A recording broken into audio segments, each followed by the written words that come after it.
Welcome back to another modern video. I've got a list that top aided a challenge a few days back. The main idea of the deck is you've got Basking Broodscale, which whenever you put a +1/+1 counter on it, you make a spawn, and Blade of the Blood Chief, which puts a +1/+1 counter on the equipped creature whenever a creature dies. So there you have an infinite loop of sacrifice the spawn, put a counter on, make another spawn. You can do that to make infinite mana. You can kill the opponent using Glaring Fleshraker.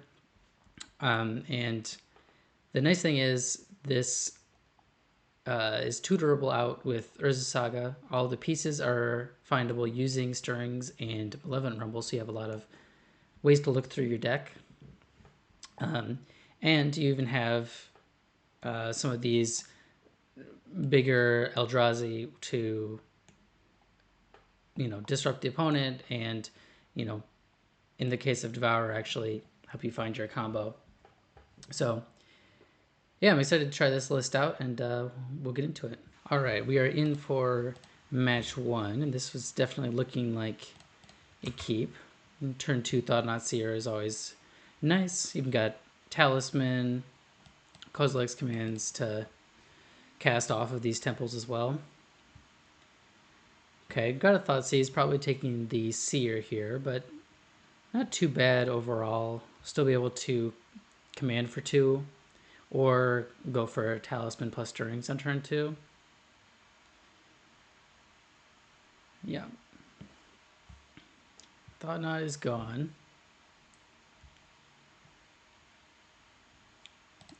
Devourer of Destiny right on time. I'm just gonna go ahead and pass. I doubt I'm gonna be cycling a command here. I think it's gonna be much more beneficial just wait one turn, then I'll be able to get in the double spawn, double scry, that kind of thing. All right, so picked up a Malevolent Rumble. I think I'm just gonna go ahead and Kozilek's command on the end of their turn. I'm just gonna try to set up for a big turn next turn with a bunch of mana and a lot of card selection. So opponent shocks in a Hallowed Fountain and casts a Tainted Indulgence. Okay, so it's a Reanimator deck, which is nice to have these commands up to deal with that. Honestly, I think if they put a, okay, they didn't put an attraction down, but if they had, I probably would have just responded on my end step by casting Kozilek's command with one of the modes being exiling that. But as it stands, we're going to stick to the plan here. Let's see what my opponent can do. Got an Archaeologist. Archaeologist mills an Atraxa. It does not mill anything else of relevance. So this kind of has an interesting question. What do I do with this Kozilek's command now?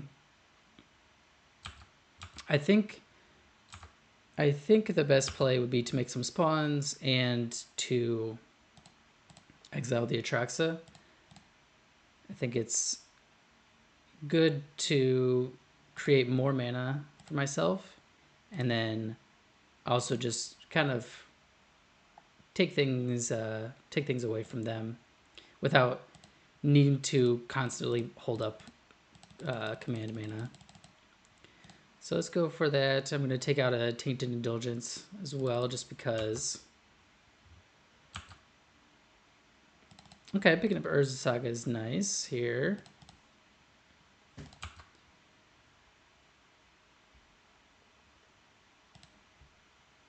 So I could cast Devourer of Destiny here, but I don't know that does a lot for me.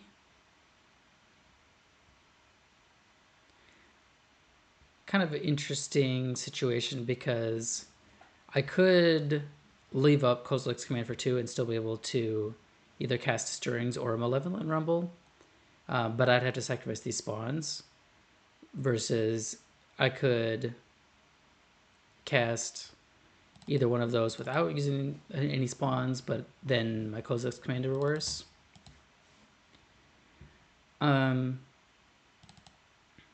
So let's see. I think I'm going to go ahead and just Malevolent Rumble here. This still leaves me with 3 spawns, so I can Kozilek's Command and grab a reanimation target out of the graveyard if I need to, and otherwise I'll just have a bunch of mana for next turn. I think I'm going to grab a 1 ring. I think between the draws off of that, and I have the Ancient Stirrings in hand as well, I should be able to find what I'm looking for, or find a 4th land specifically.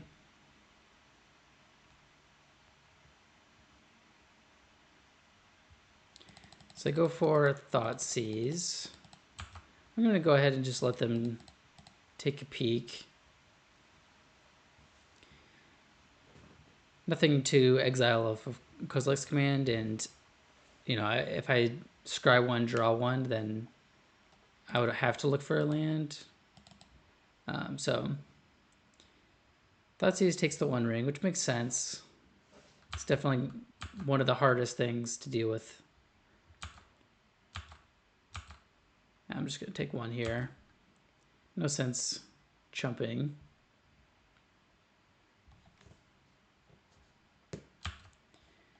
Okay. When it passes, draw another copy of Stirrings. I think that's going to be my starting point here. All right, so I found a Brood Scale. Do I take that? And then next turn I could go Brood Scale into equip Blade of the Blood Chief, and then I would have infinite mana, potentially would be able to Kozilek's Command for my entire deck. I mean, I'm not going to say no to that. So again, I could Devour of Destiny, but I think I'm better off just, I hold up Kozilek's Command for a combo, a reanimation target, and if that doesn't happen, then I'll just make a Saga token. This is going to be my backup plan for if the Brood Scale plan doesn't work out, then I can just start beating down. I actually do have a decent number of artifacts, so you know, these constructs will not be something that they can just ignore. Opponent decides not to attack, which makes sense with this Saga in play. All right. They go for a Prismatic Ending on the Talisman. That's pretty good. Cuts me off of my green mana, which unfortunately I don't have any more of.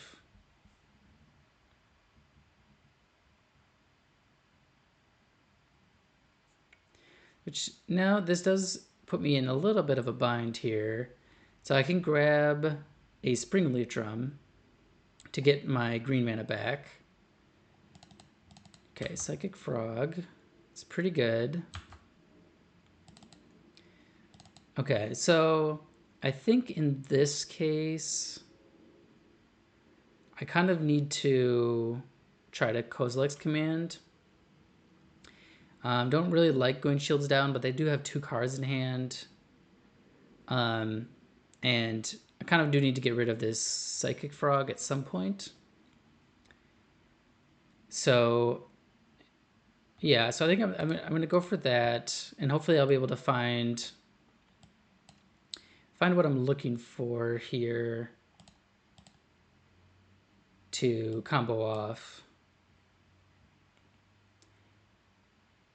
So I guess there is the potential I could just make a bunch of spawns, and then even if I don't find it, I can devour Destiny the Psychic Frog. Kind of like that idea. This also lets me scry deeper too, because I can sacrifice these, since any mana I spend on the spawns is just mana that I get back in the form of other spawns. So I got another Basking Brood Scale, another Kozilek's Command, a Thought Not Seer. I do find a forest as well.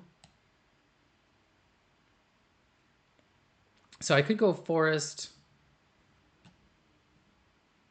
keep forest, Kozilek's Command, Thought Not Seer.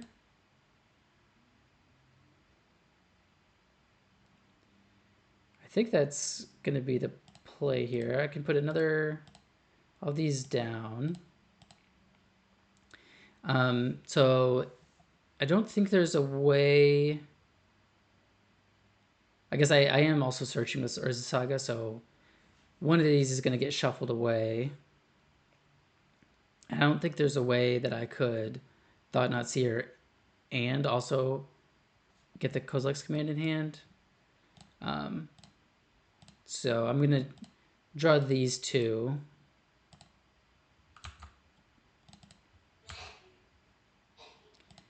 Then I will grab the Blade of the Blood Chief. Opponent could have Force or Solitude, but I'm pretty comfortable going for it into that, just because you know, it's the last two cards in hand, if that is the case. So looks like they don't have anything, so I can start comboing here.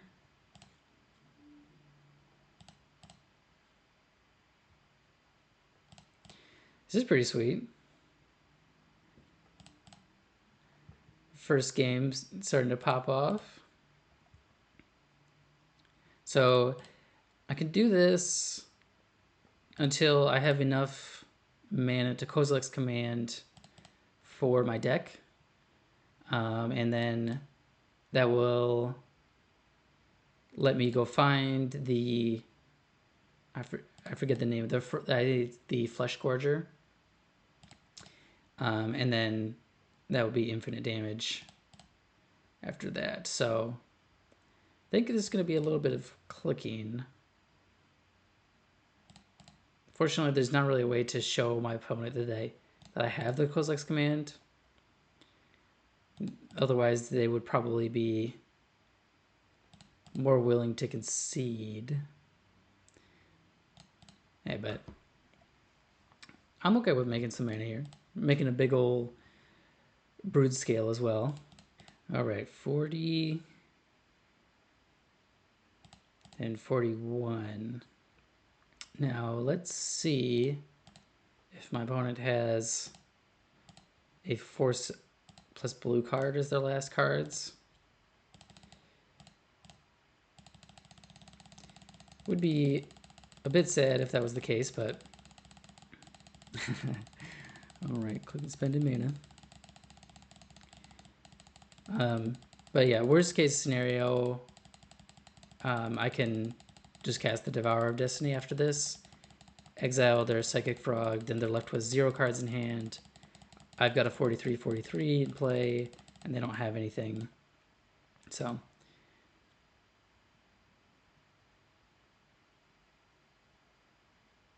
all right, looks like it resolved. I think Magic Online is lagging a bit, trying to let me scry my deck. Okay, so now I've got to scry all of these.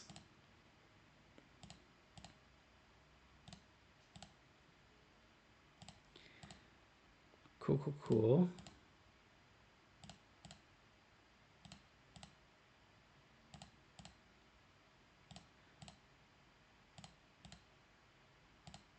Wonder if there's a command or something that you can give to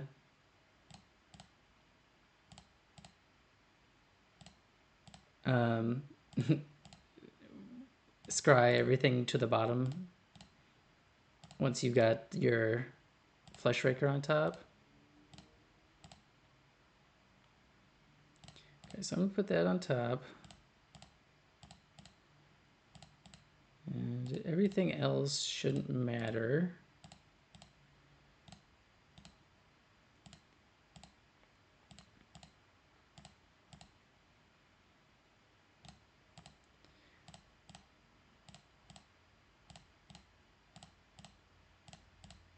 Okay, getting a little less laggy now.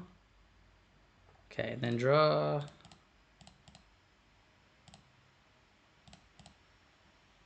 Get a glaring flesh raker into play.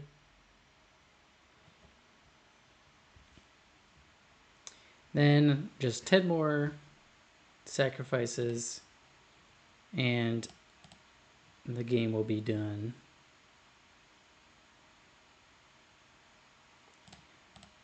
Always yield to that as well. It is nice how much of this combo that you can always yield to. I just sacrifice a spawn and then 3 triggers go off. I don't have to do anything. It does take real world time to get through, but it does not take clock time, fortunately.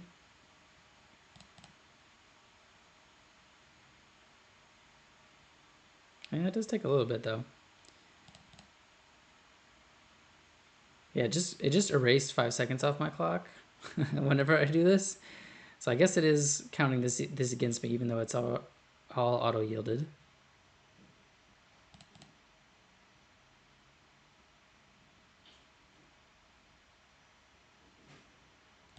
I'm gonna be, if this is the way that the combo is gonna go every time, then it's gonna be a bit difficult to finish this match without timing out, but hopefully not every single, I won't have to close X command for my entire deck every single time. All right, so on the draw, bringing in the caverns, and I think probably just taking out this Llanowar Reborn. I can bring in Stone of Eric. I can bring in Veil of Summer. Don't think I need any of the other ones. I think the Disruptor Flute could be solid, just needing Goryo's Vengeance, but I think there's a decent chance they would just be able to get to enough mana to cast it anyway.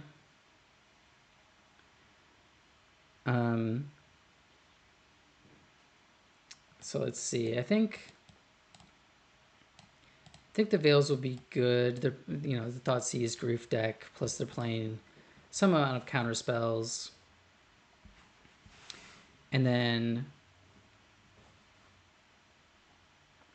I think probably just cutting these rumbles, and then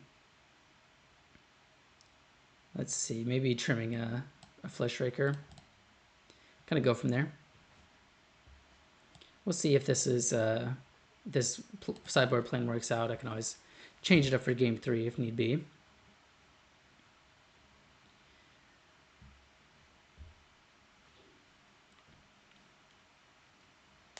So I mean, I really like the amount of digging that you can do in this deck. It really makes it way more consistent than it feels like it should be. All right, and this hand is a keep. It's a turn 3 Thought-Knot Seer, and I can dig with Devourer, and I've got a Kozilek's Command. So pretty happy with this hand. So I can do that, and I think I'm gonna exile the second Kozilek's Command here. over, I think the other option would be Urza Saga. But I think Urza Saga is a pretty nice one to have. So I'd like to keep that one around if I can. Got another turn 1 Thoughtseize, which makes sense. It would be pretty funny if I had a Veil in this hand, and I'd be able to go on the turn 0, Veil your Thoughtseize. But I'm assuming they're probably taking Thought-Knot Seer again here. It's going to be coming down early. I think the only other option would be to take, if they take Kozilek's Command, then they might just have an early Goria's Vengeance, which is a bit scary since that's exactly what they did. Oh, this is really awkward. So I think I have to take Blade of the Bloodchief here because otherwise I don't have my combo piece. Yeah. Because otherwise if I don't pick it, then the blade gets exiled forever. It's only the one of in the deck. So yeah, none of the other options were that great. So I don't feel too bad about taking Blade of the Bloodchief here, but not really what you ever want to draw. I feel like you probably want to kind of find it with your card draw when you have the other pieces, or you want to grab it off of Urza Saga. You don't really want to just draw it. Opponent is thinking about a Surveil. They've got a Consign to Memory. So maybe that's their plan for this Thought-Knot Seer, since they didn't take it with the Thoughtseize. It's just Consign. Okay. Grief pitching Atraxa. Fair enough. Takes the Thought-Knot Seer. Do they have a Scam card? They do not. Well, I will Urza Saga and then pass.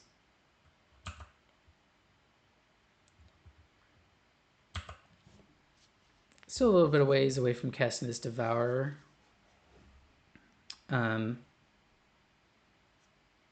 But we'll get there. Opponent, wow, fails to find again. And doesn't have a third land. Okay, well, I'm gonna be making some constructs.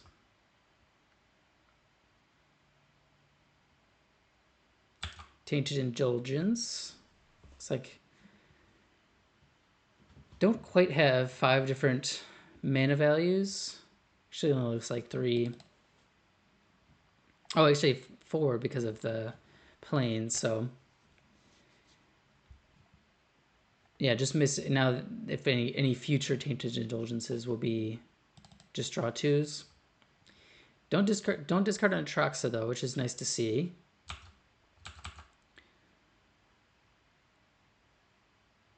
All right, so it is construct time. Make one here and then 2 this turn. So I guess I actually, if I do this, I have to go shields down off this Kozilek's Command, but given that they haven't really hit anything to set up for Agoria's Vengeance, so certainly they can get lucky and go for it, but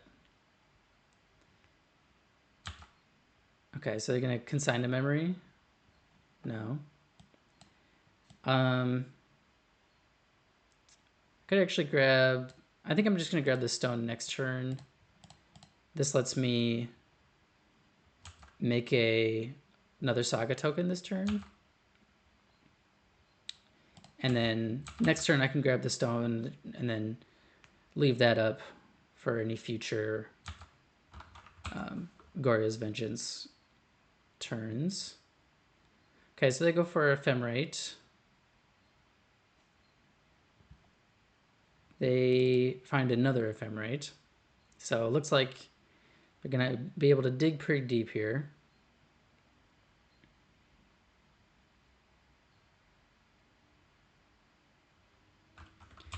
Fortunately, like I said, shield's down this turn. So we're kind of just hoping that we can fade something here. So they take a Tainted Indulgence.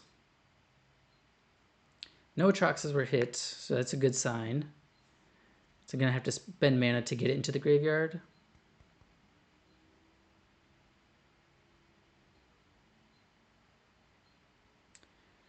Okay, so they discard an island. Okay, so they shouldn't be able to Gorya's Vengeance. Which works out well since I can make another construct.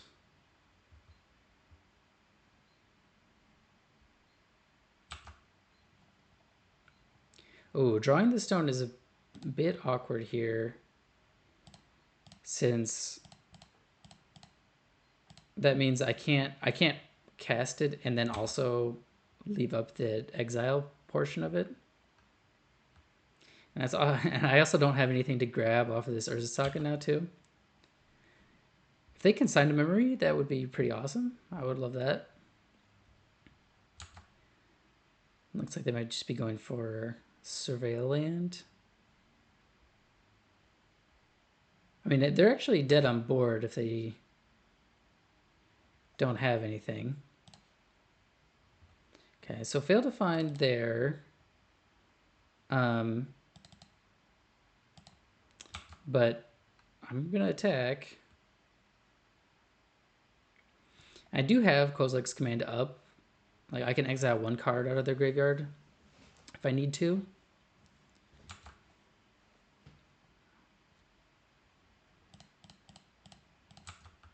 So let's see if they have a removal spell.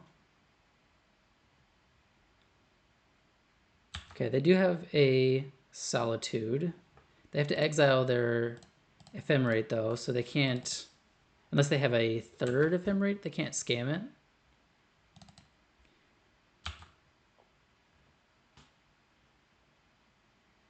Looks like they might have the third. They do. That's pretty lame, but Construct is still at 4/4 getting in, and then I'm up to 31 for however much that matters.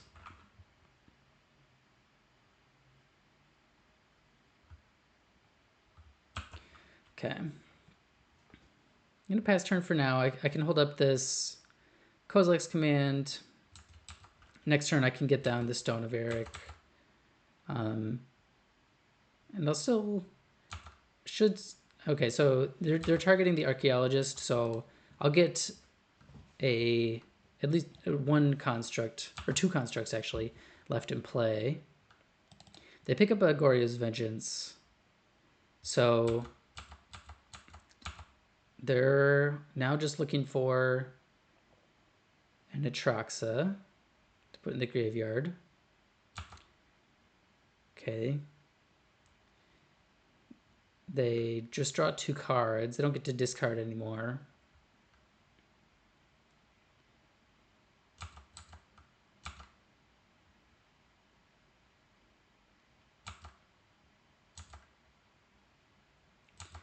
All right. Drew a Thought-Knot Seer.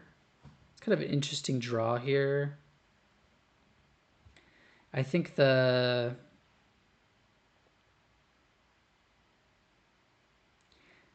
I think the better play, though, would be to just play the Stone. Then I have Kozilek's Command and Stone of Eric up. So I'm going to go for that.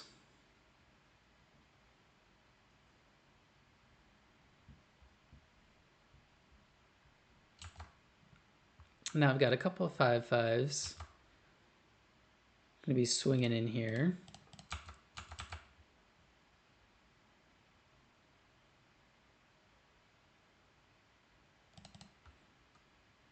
Okay, so they block with Solitude, which makes sense. Go down to 6.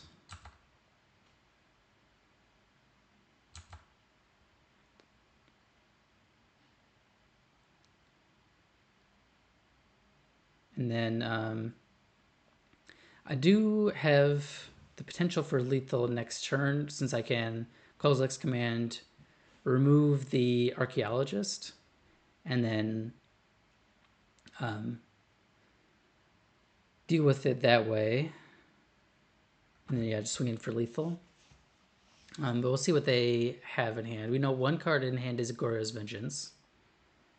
But they don't have any legendary creatures in the graveyard yet.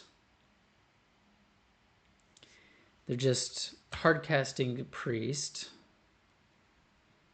2 cards left in hand.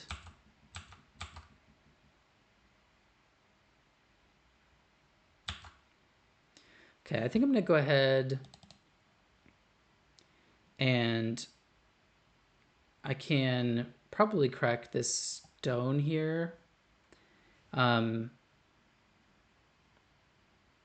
This lets me draw a card. They would have to have a instant speed discard and then also draw an Atraxa in order to Goryo's Vengeance here. Okay, and drawing a land is nice. Kind of what I was looking for here.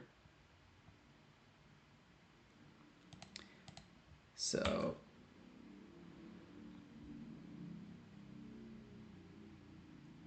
I'm gonna be able to swing in. They have to block 1 at least.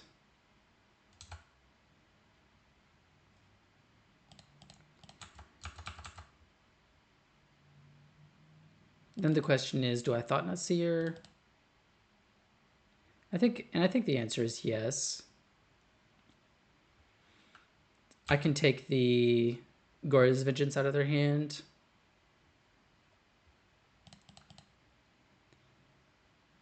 Yes, my Blade of the Blood Chief is doing great work this game. Putting counters on the non-existent equipped creature. Okay, so they just have a Marsh Flats in hand. Do they have another Surveil land? I've already used 3. They do not. All right. They'd have to have a pretty spectacular series of draws to get out of this one here. Archaeologist finds Goryo's Vengeance and Tainted Indulgence. They can only take 1 though. I think they need to take Tainted Indulgence. I'm like stuttering trying to say that. I don't know. It seems like a easy one to say, but it comes out as a bit of a tongue twister. Tainted Indulgence. But I think they have to take Tainted Indulgence here because Goryo's Vengeance doesn't do anything. And they're dead on board. So they need to try and draw into something. Yeah. So they Tainted Indulgence. Discard Atraxa. So they finally found it. Did they also find Goryo's Vengeance off of the Tainted Indulgence? They've got 1, 2 left in the deck. Wow, they did. Oh my gosh.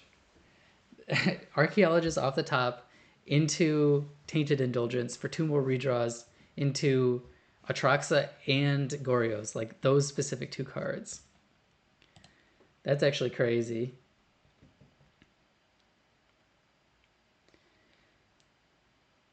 Okay, so let's see what they get here. They don't have any Ephemerates, which is definitely good. Actually, they hit a lot of creatures, so they don't have too many great options, I don't think. Like in terms of getting 4 or 5 cards. Looks like they're only able to get instant creature land. And I guess that Thoughtseize sorcery as well, so they'll be able to potentially play something here, kind of in the tank on what they want to do with this pile. I kind of feel like, I mean, so they're losing the Atraxa either way. So I kind of feel like they need to take Solitude Atraxa here. Otherwise I just swing out and kill them. And then, so if they take Solitude Atraxa, they take Thoughtseize, Flooded Strand, and that's... Oh no, they can't take Solitude and Atraxa because they're both creatures. Oh. Okay, well, in that case, I think they're just dead. Just straight up. Even if they could take Solitude, I could Kozilek's Command the Archaeologist to still have lethal.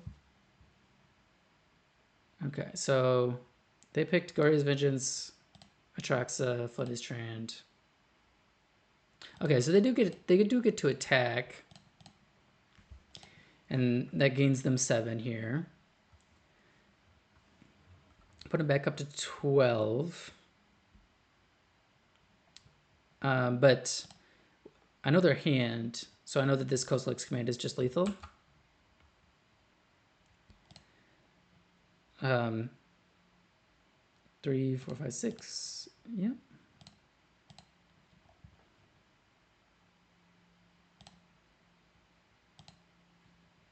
I'll just go ahead and make some spawns, because why not?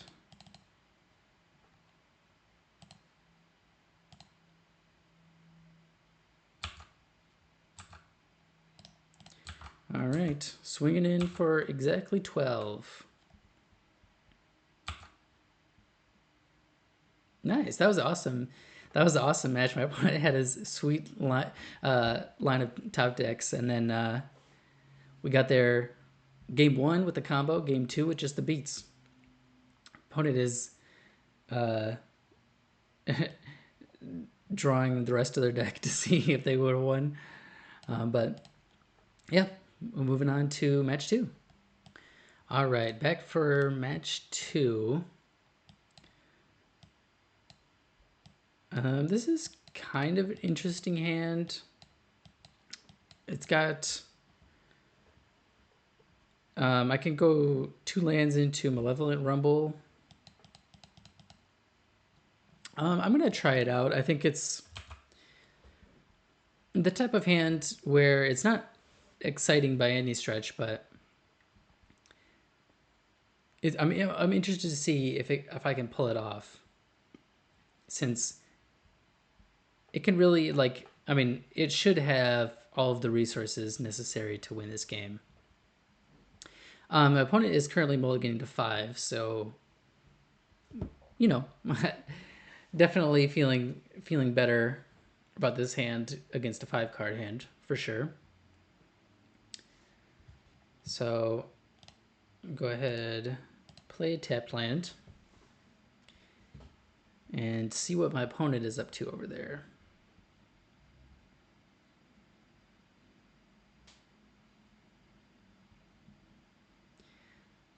All right, Under Siege. Okay, so up against another Reanimator deck, and they get the Natty Flip Atraxa, which is not great. I think in this case, I'm going to try to go for Talisman here. This way, if I draw a land, I can cast Thoughtseer, and I can also, even without a land, I can search up a land with Malevolent Rumble, and then hold up Kozilek's command.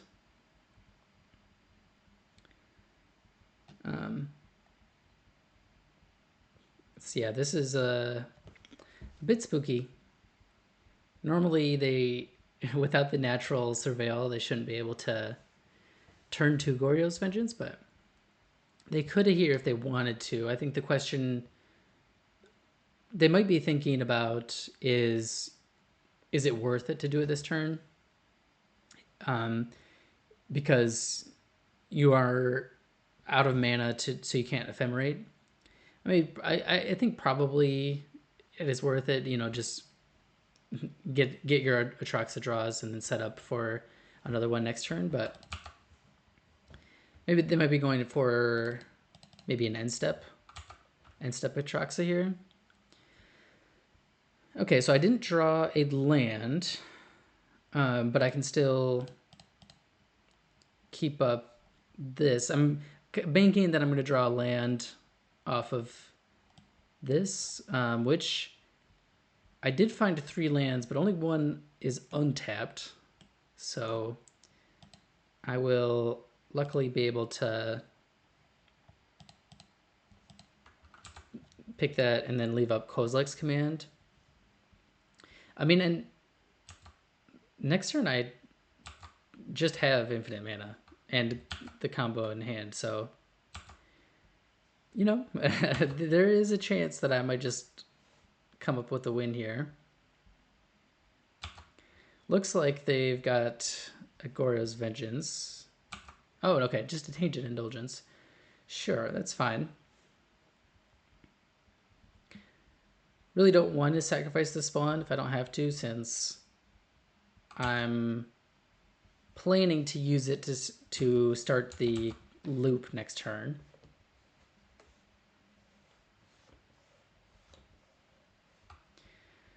Okay, so they got a Grief.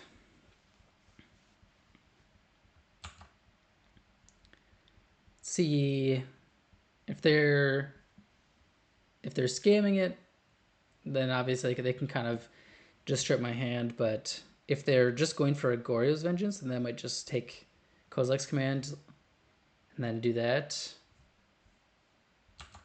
Okay, so they do have the scam, and they're also, I guess they're also just taking the Kozilek's command, clearing the way for future.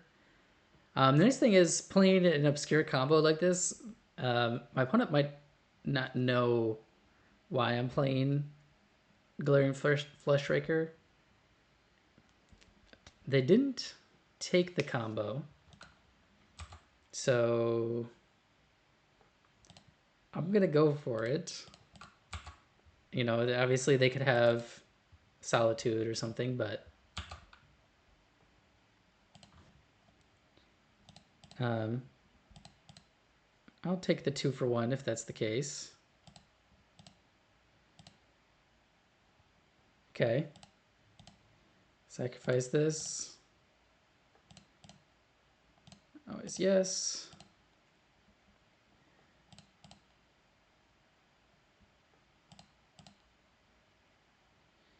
Glaring Fleshraker.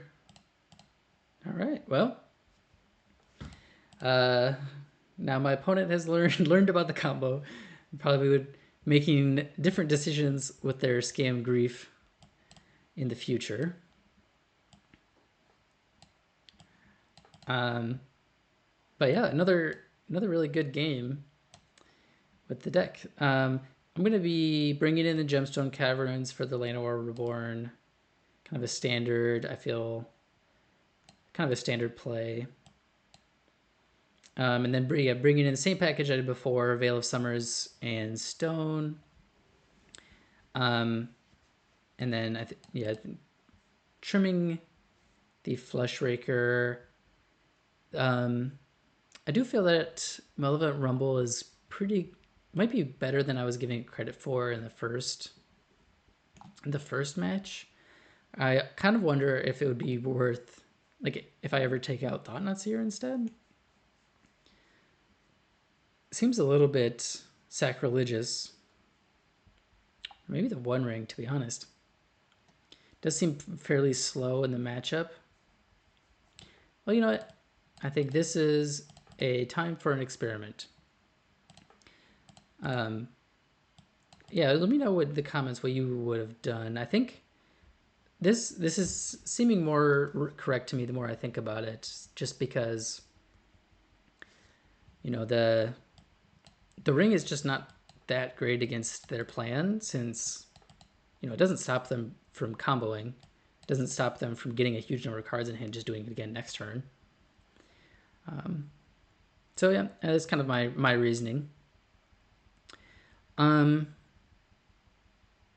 And I mean, I think this is a keep. There's no disruption here, but I can go turn 1 stirrings into Brood-Scale Rumble.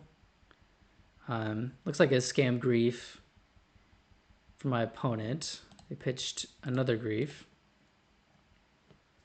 But I can also, you know, plan to at some point grab the Stone of Eric off of Urza Saga. Just not a bad one. Okay, so they do go for the Brood-Scale this time. They learned their lesson from last game. Okay, so I could grab another Brood-Scale. I could also grab Fleshraker. Probably not grabbing Thought-Knot Seer just because, you know, it's a bit slow here. I think I'm going to grab the Brood-Scale.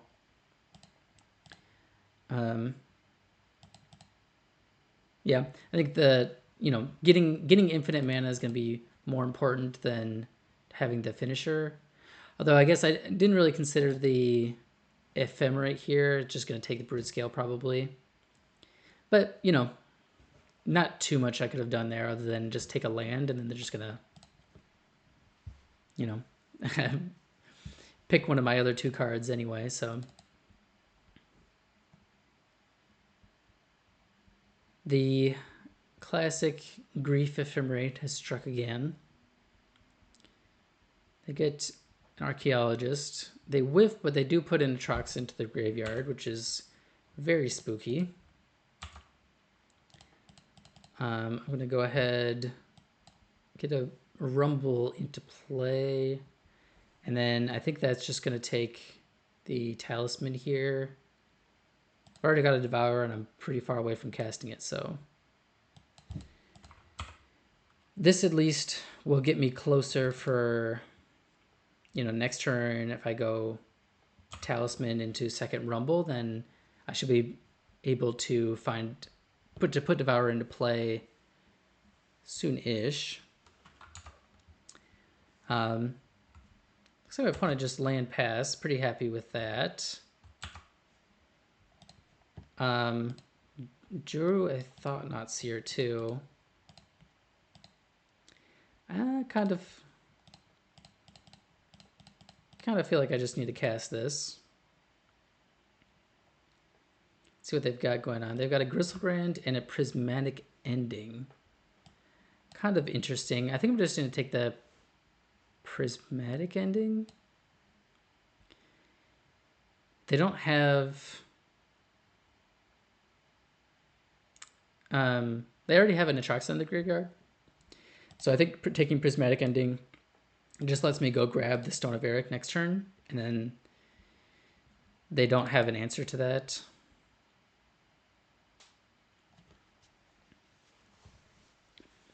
Alright, so going for a Surveil land here. Surveils Flooded Strand to the yard.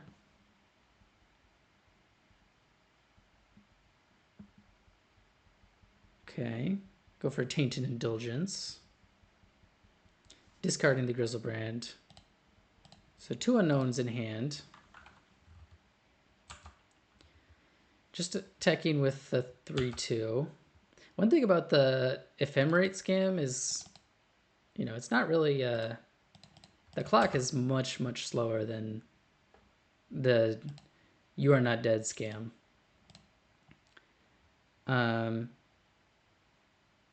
Okay, so I can cast a Saga. I can cast actually everything here. I can... The 1 mana refund on the Rumble is super nice. So I got Devourer of Destiny, Ugin's Labyrinth, Beseiju. See, I've got next turn I'll have 1, 2, 3, 4, 5 mana. Nothing really seems that great, to be honest. Honestly, I might probably just take the Labyrinth here. And then if I draw another Devourer, I've already got 2 in the graveyard, so it's pretty unlikely. But if I draw another one, I can cast that. Or if I just want the extra mana, then I can either just play this as a normal land, or play it with an imprint to get the Devourer in play. Or, sorry, to cast whatever I want to cast with it. I mean, we're both attacking for 4, but I'm about to start making constructs. Okay, and Eldrazi Temple is pretty nice. I could technically cast the Devourer here, but I think I'm just happier leaving up the stone and making a construct. I mean, this construct, by the time it attacks, will be a 4/4. So I'll have lethal on board. I don't even know if they can like truly attack anymore. And then, you know, if he has to start chumping with his creatures, and then it's going to go south pretty quickly, I think.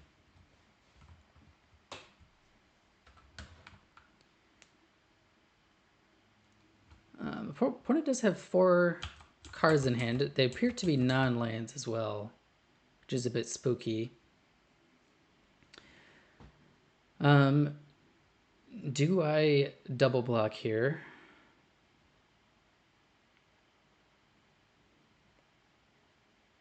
I don't think so. I think that just trades for a construct. And I don't really see a need to do that. The option will be there for me next turn as well, if I want it. Since it's looking like I'm probably going to make another Saga token here. Okay, drew a Veil of Summer too, which is pretty nice. Could be pretty helpful here.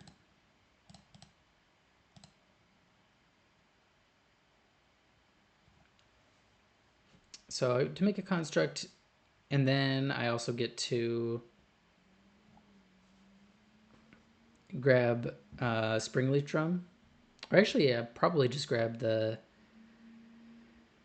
combo here, since... Okay, well, counter target ability. Spells I control can't be countered, so that one definitely has to go through. But that's okay. I get a construct, and I'm still attacking for lethal, so not really unhappy with that trade, for sure. Opponent has to block. Goes down to 4. They don't have the Ephemerate. That would probably... The scariest thing would have been if they had Ephemerated the Archaeologist, since they would have been able to then have a blocker again.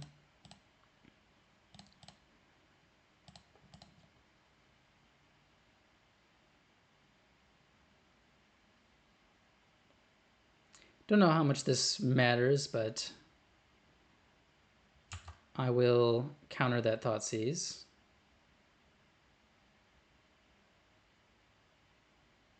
And I drew the Blade of the Blood Chief, which I was going to get off the Urza Saga anyway. Not that it matters too much this turn, since my I'm very far away from comboing, and my opponent has a lot of stuff going on. I think I just take this. little spooky since I'm one attack away from lethal, but I mean, I don't want the you know, to lose the spawn token and then have them get an opportunity to Gorya's Vengeance. As it stands, they only have 2 cards in hand, so they, you know, the most they could do is Solitude 1.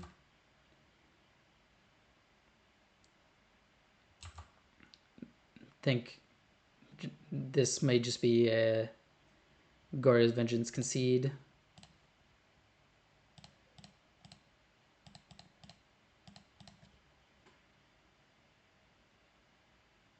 All right, nice. Starting off with a strong 2-0, 2-0, 4-0. All right, let's get into match 3.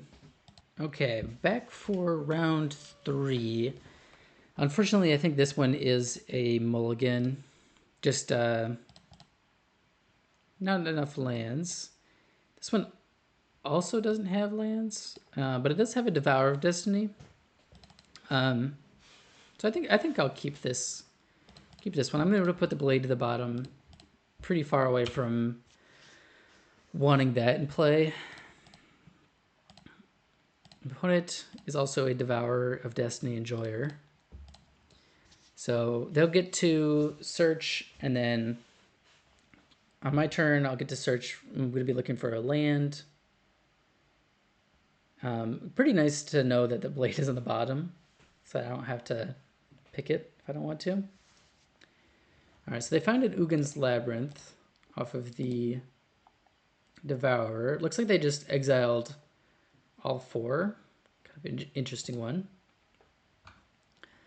Well, I will keep the Ugin's Labyrinth.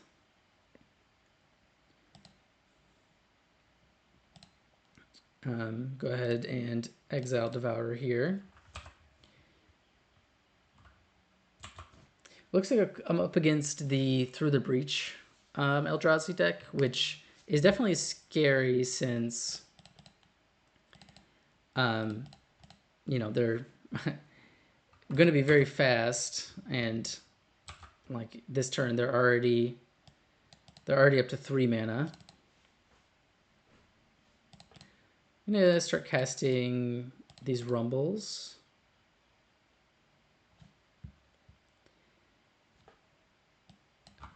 So there's a Gemstone Caverns or a Springleaf Drum. I think we'll go ahead and take the drum here. Kind of a nice pickup with the spawn. I could actually cast another Rumble. Is that ever correct? I mean, probably. At the very least, it's too sweet to to not just make 2 mana off of 1 spawn. Okay, so I think here I'm probably going to take the Brood Scale to start building my combo pieces. Then next turn, I can cast the Ring and get that Urza Saga down. Okay, seems pretty good. Let's see what my opponent does. If they have another Ugin's Labyrinth, then they can Through the Breach, but it seems a bit unlikely, I would say, since they would need to have 4 pretty specific cards in hand. But not to say that they won't just have it anyway. Well, okay, and Kozilek's Command gives them the mana actually anyway. If they just, all they need is a land here. Scry went to the bottom. Quickly play a land. Okay, but they just go for a 1 ring. So I think it's going to be a bit of a race here to see who can find their combo first. Unfortunately, my combo is multiple pieces, whereas there's really only 2. I'm going to cast this first. I think I'll take the Thought-Knot Sphere here. Next turn, this would be a pretty nice one to cast. I'm going to get the Saga down, which will in a couple turns be able to find me the blade that I'm looking for. So let's draw here. Find another ring. Not the greatest draw since my life total is really not under any sort of pressure. If anything, the number of permanents that I have in play is the thing that's under pressure. So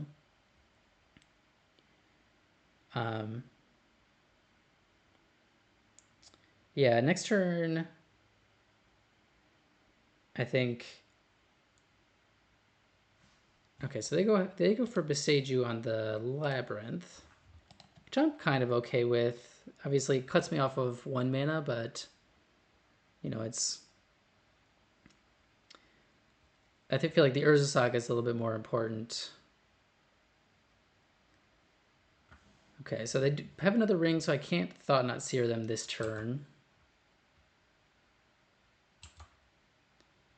And another Saga. See what I can draw here.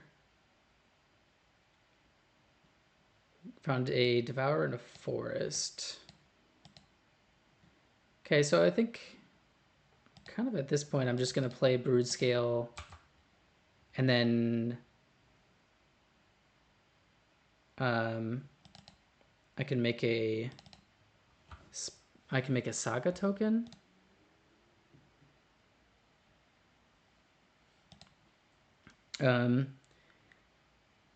One, two, three, four. I could cast a ring. The question is, what would that do for me? 1, 2, 3.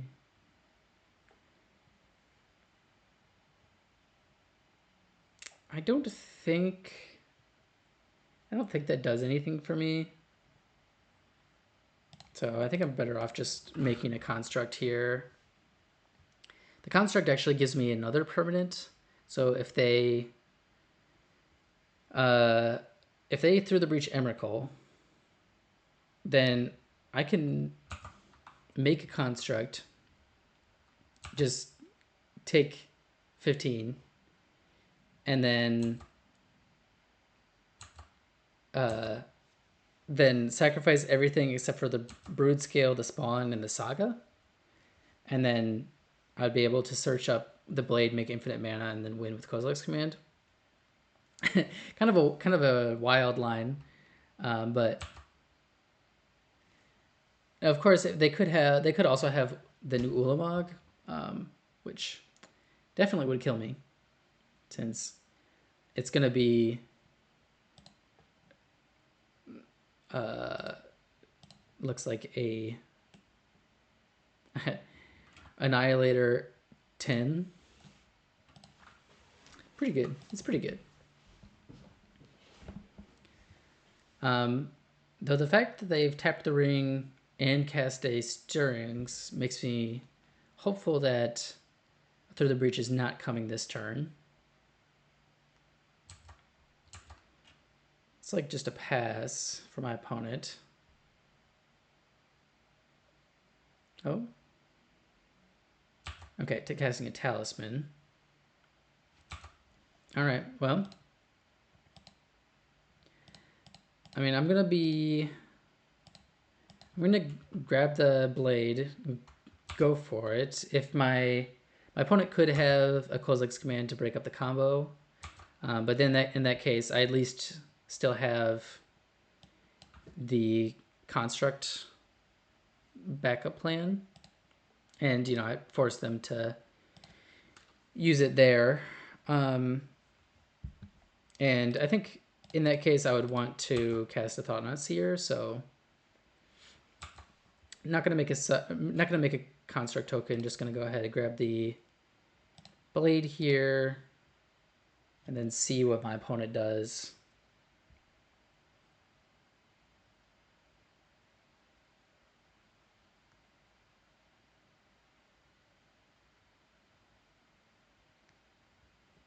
Okay, so they do have the command Or actually, hold on. This has adapt. Oh no, I need the. I was about to go deep in the tank there, but I need the +1/+1 counters from the blade. So I will allow them to do that, and then I will take a peek at their hand with Thought Not Seer.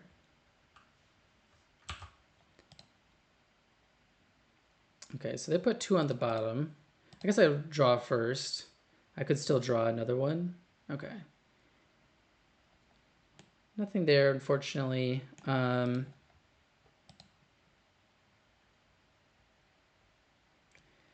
So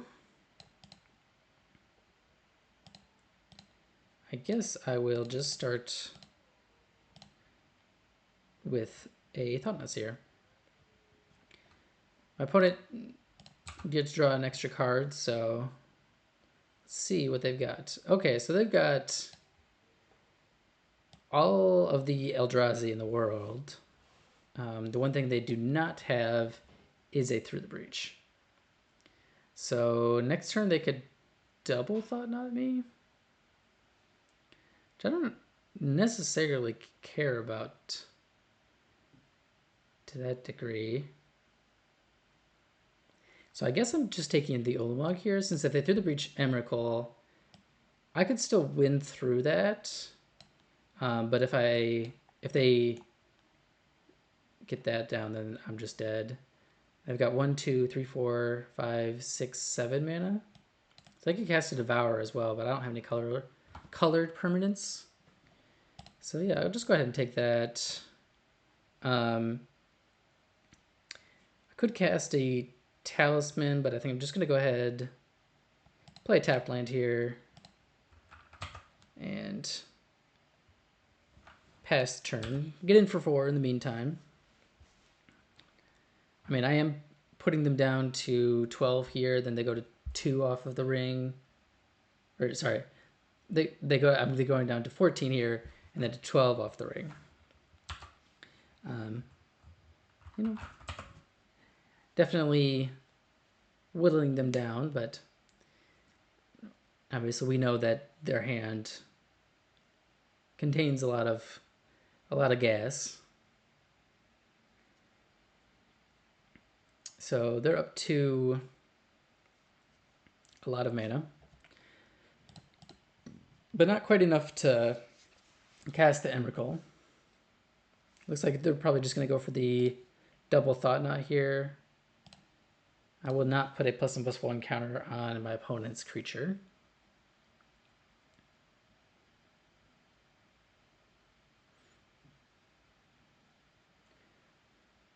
Wouldn't be surprised if they go for like ring, then take Kozilek's Command, since that's kind of like my removal spell / dig spell. Devour of Destiny is just a 6/6. Drone of Truth is basically just a 7/6. Don't even have anything to grab off of this Saga anymore. But they are tapped out. So let me draw off the ring first. Let's see what I draw. Drew a Kozilek's Command.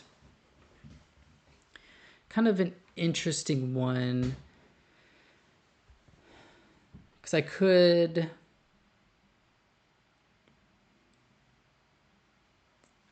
dig, let's see, I could dig an additional, I could cast this for 4. Dig additional 5 cards deep to see if I can find the Brood Scale. Got 2 left in the deck.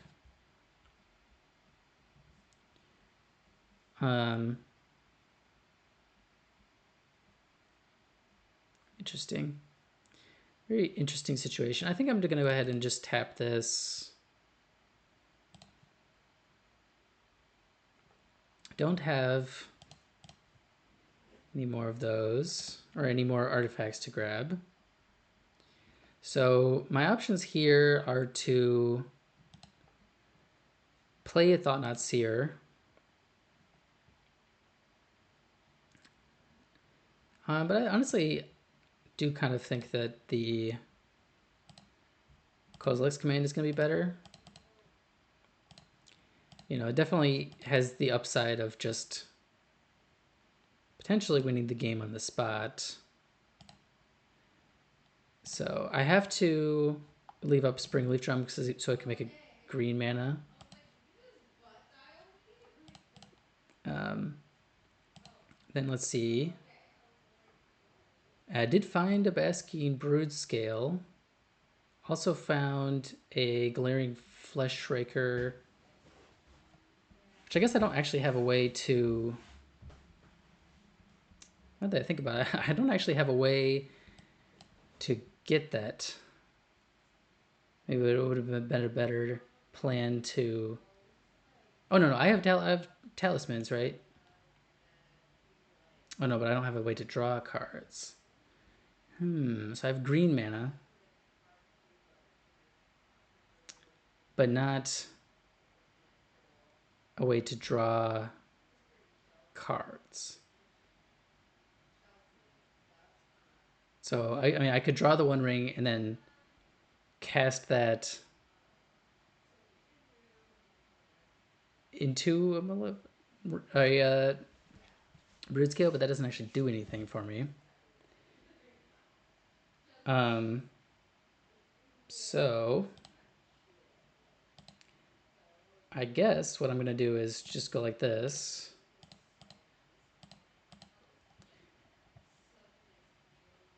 I'm going to say no, no, no, no.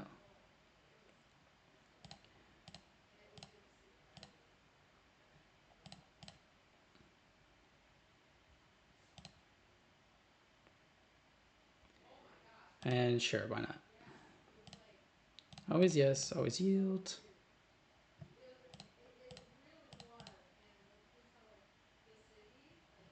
Okay.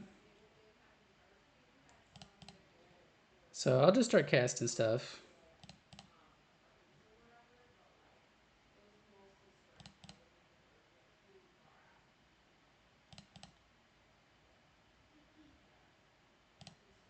Cast Thought Not Seer. Got an All's Dust. Okay, so now I can actually just take that, and now even a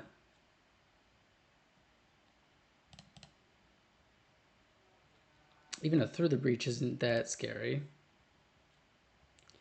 I can get some artifacts down to make my construct bigger.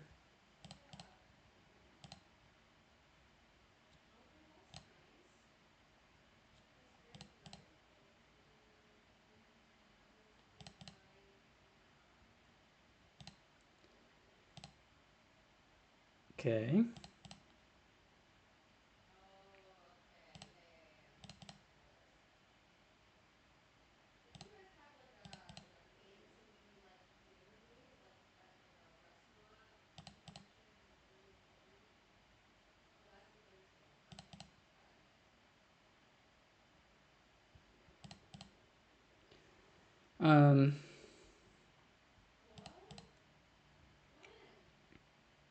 Unfortunately, I can't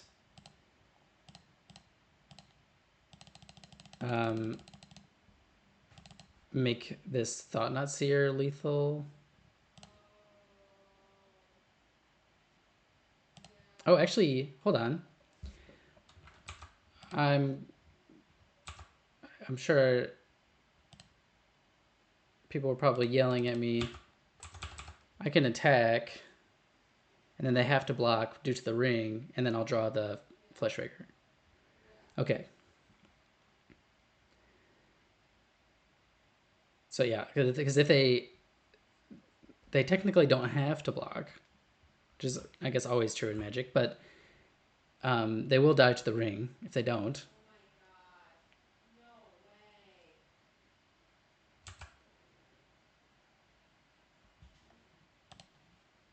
So, okay. I will draw the Flesh Raker. Make a few more spawns. Okay, well.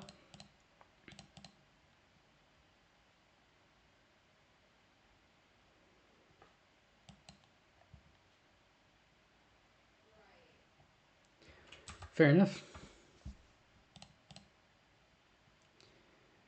It took me a second to realize the line, but we got there.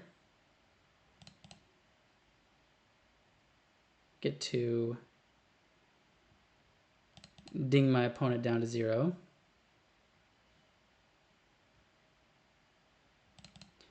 All right, well, I mean, my opponent, I think, was a little bit unlucky there to not find it through the breach in their top 30 cards, but I am certainly not complaining, and I will be happily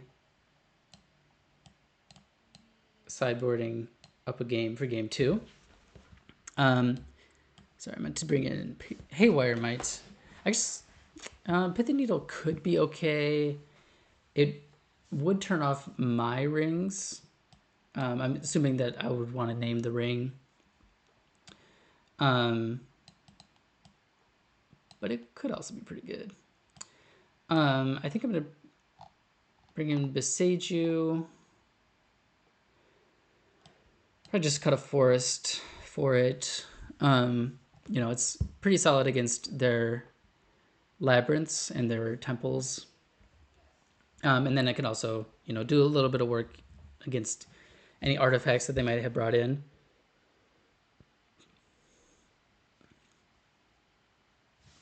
I kind of want to bring in these Emeralds. The game was kind of grindy, and the, you know, it's, you know, obviously if it ever gets cast, it's just a game winner. And I think I wonder if the play is to cut the rings again. It's kind of an interesting situation where you're not ramping too much. Like, you've got Talismans and you've got Ugin's Labyrinth, but only 6 ways to do it. I guess 8 post board here. And the Thought-Knot Seers would actually prevent them from comboing. Could also bring in Disruptor Flute and just name through the reach, but you know, not the greatest. So I guess I'll bring in my Pithy Needle.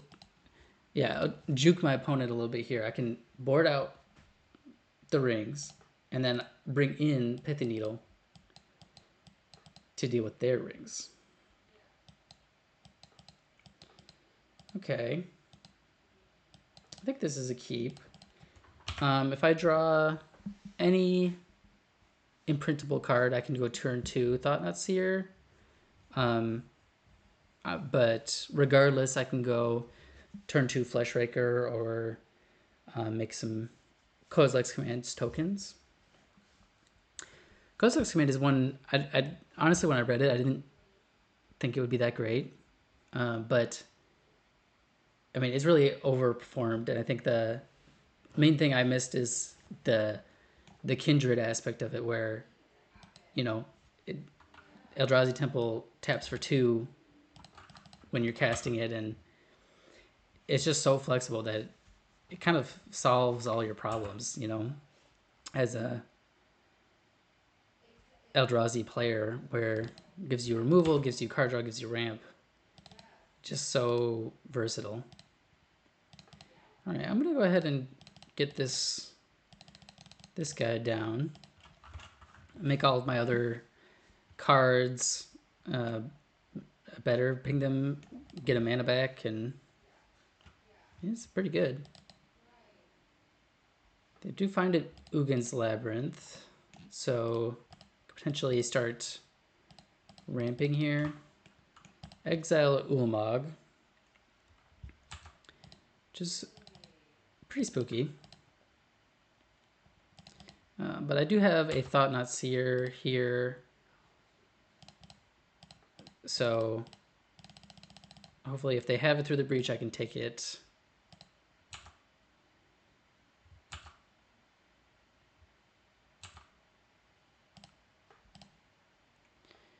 So always yield to that. See what my opponent's got cooking. They do have a Through the Breach, although they don't have anything to do with it yet. But unfortunately, I do think I probably just have to take that. Kind of sucks to take that when, I mean, really what I'd like to take is the ring, since that's actually going to do a lot of work for them starting next turn, but I just don't think I can let them sit there with half of the game-winning combo in hand, you know?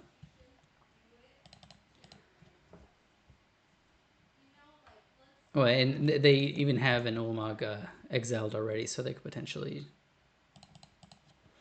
once they find lands, just cast that anyway.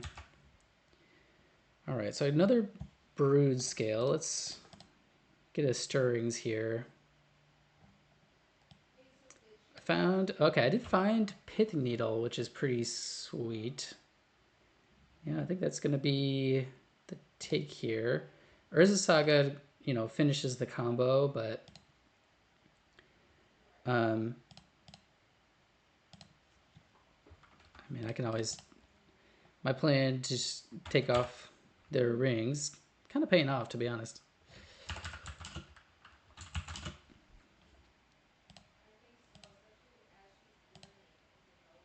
Not out here trying to say I'm a genius or anything, but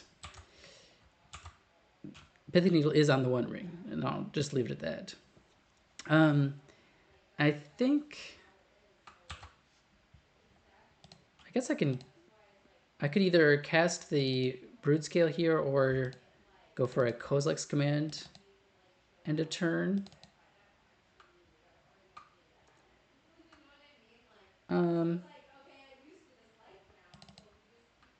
Yeah, maybe.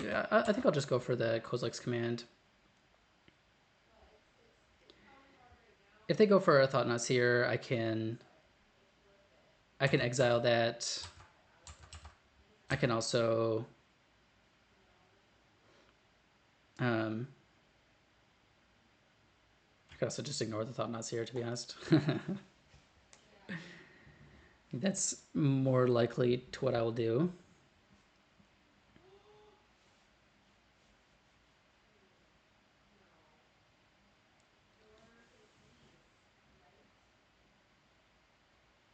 Okay, so my opponent has Eldrazi Temple. I got 2 unknown cards and a Thought-Knot Seer.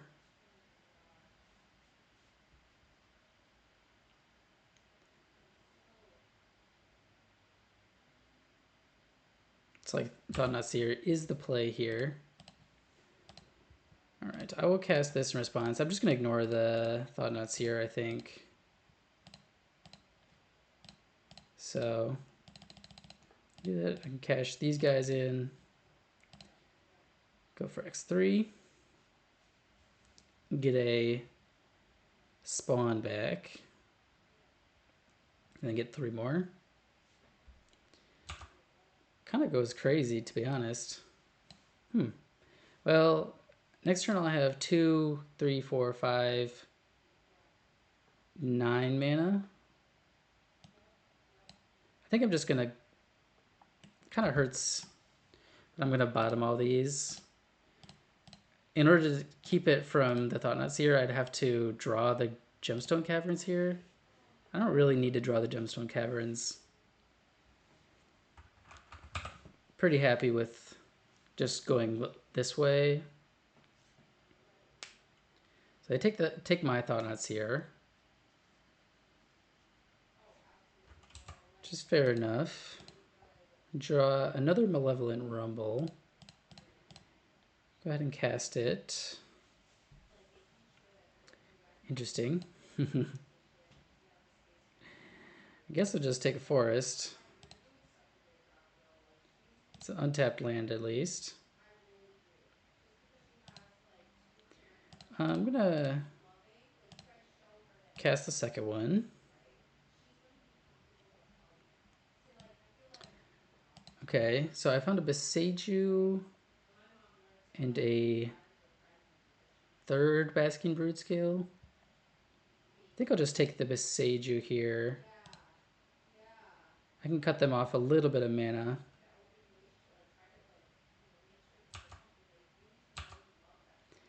I think I'm gonna go ahead and attack here. I mean, they kind of have to block, and I'm gonna be putting pressure on them.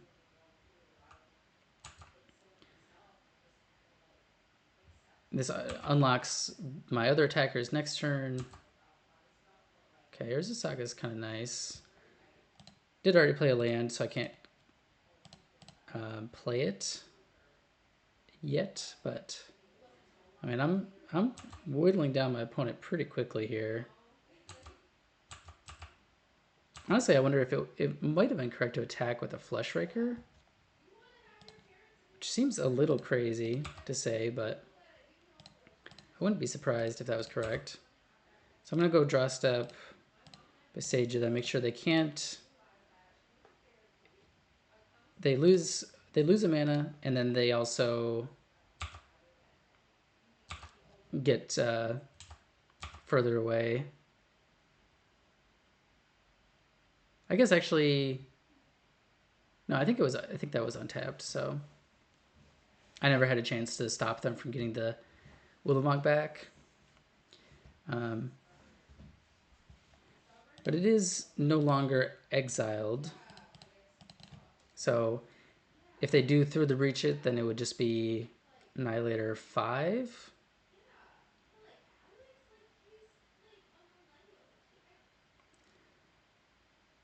Let's see, Kozilek's command X4, sure. So far I do have lethal next turn, because I can cast this Basking Brood Scale, that's 2 damage. Then I can adapt, another damage, adapt again on the other Brood Scale, that's 4 damage, and then the ring kills them. So maybe they're looking for another ring to reset things. They go 4 to the bottom.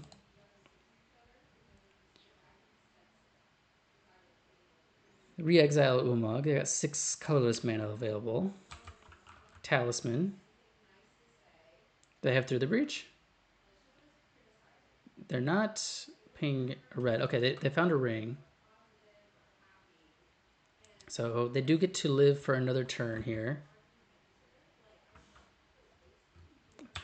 If I draw a Blade of the Blood Chief. Okay.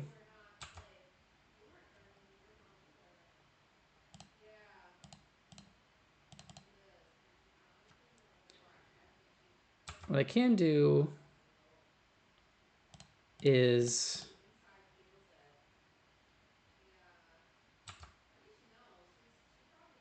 Oh, I guess I should have... I tapped too low on green mana here.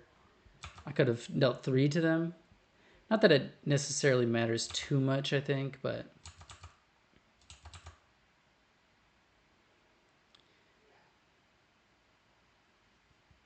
I can do a little bit of instant speed damage if need be.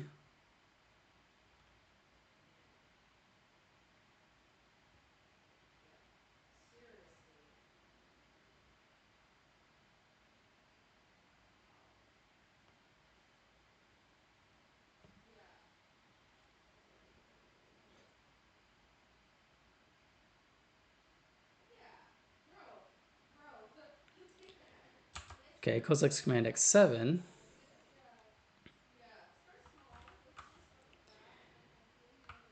Yep, that's pretty good. Honestly, I wouldn't mind drawing one of those for myself.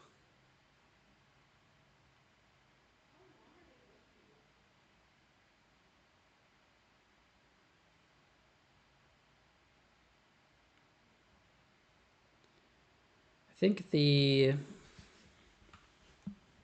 So to keep a card on top, did they find another ring?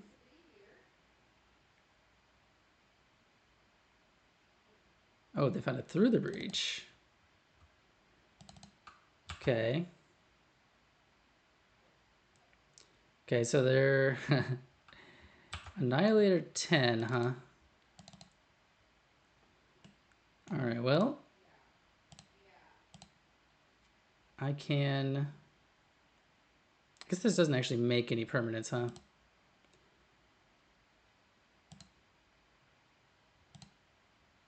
But I can adapt.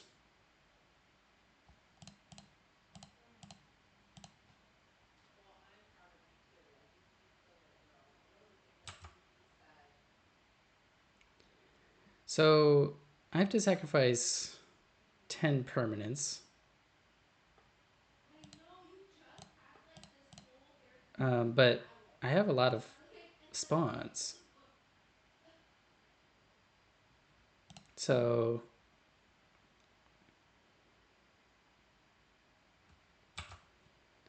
I think I can just 1, 2, 3, 4, 5, 6, 7,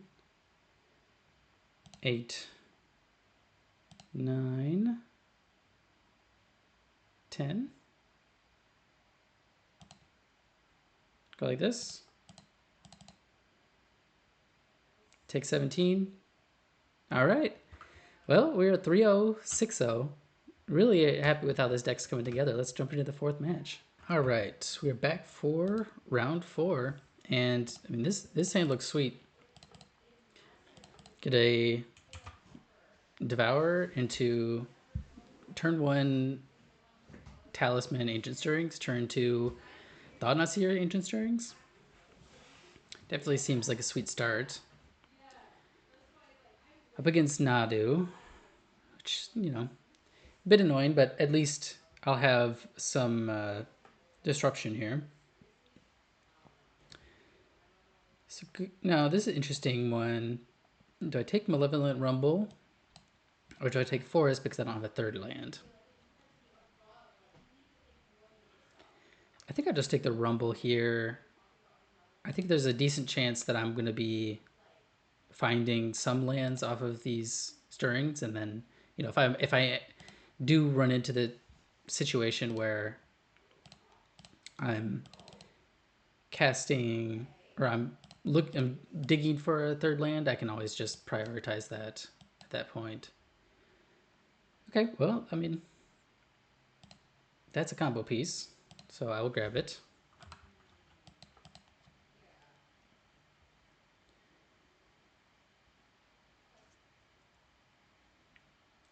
Got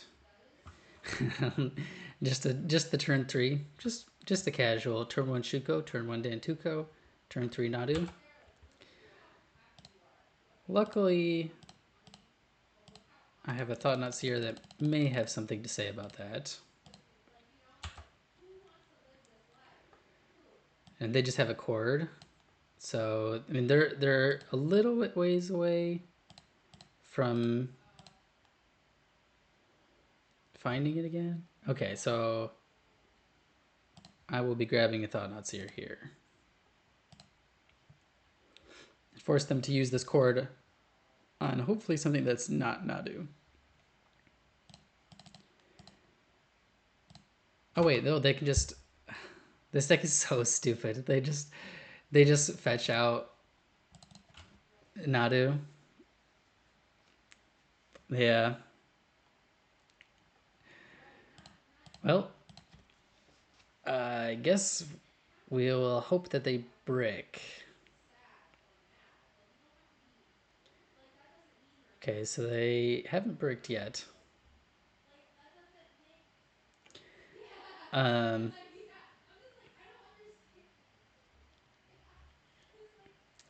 I think here's what I'm gonna do. I'm gonna see if they go. Let them go a little deeper to see if they brick.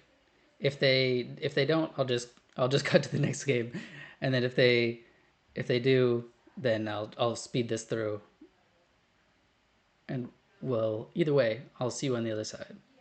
Okay, so my opponent did not brick, and so we moved on to game 2.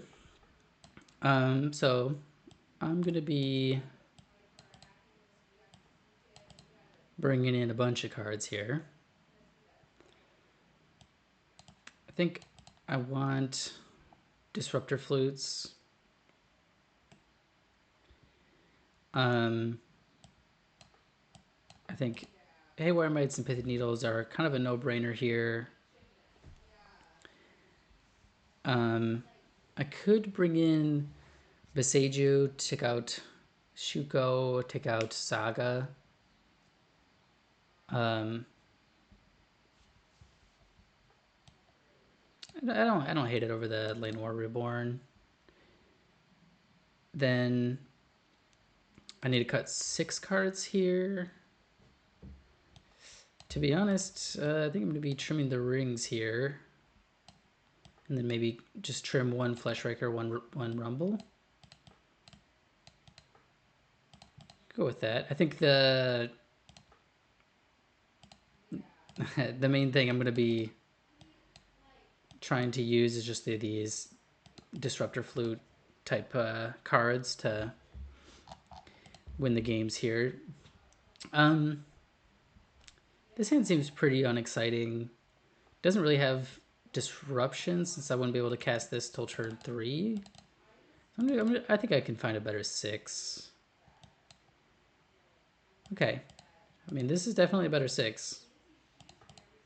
Do I put Fleshraker down? Honestly, I might put... This is kind of an interesting one.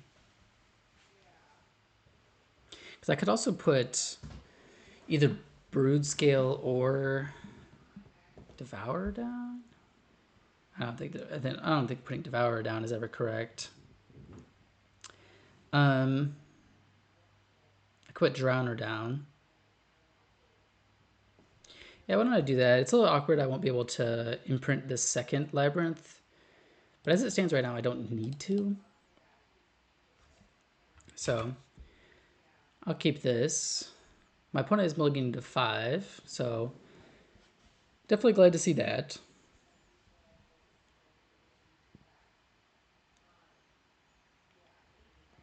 And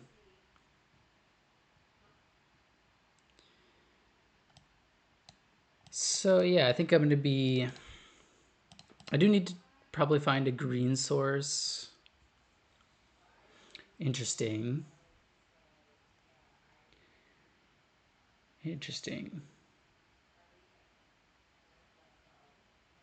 So with the Saga, that gives me all of the pieces, but I'm still missing a green source. But I think that's okay.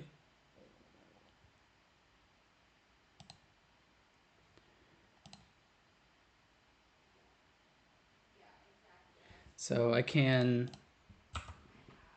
potentially Disruptor Flute at the end of their turn. And then next turn I can go Saga into Fleshraker. Let's see, do I Disruptor Flute now or do I wait?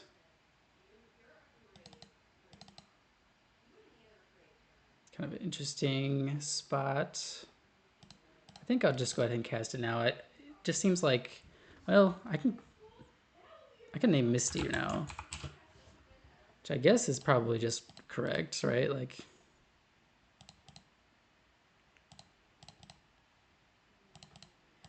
just cut them off of a mana. Was gonna name Shuko if they had cracked the fetch and response. Kind of with the idea that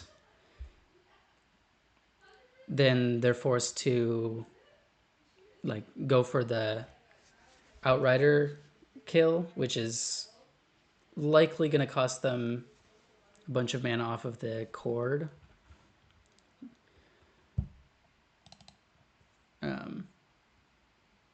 But I mean, it is nice to have this down, although it does still leave me open to Shuko now.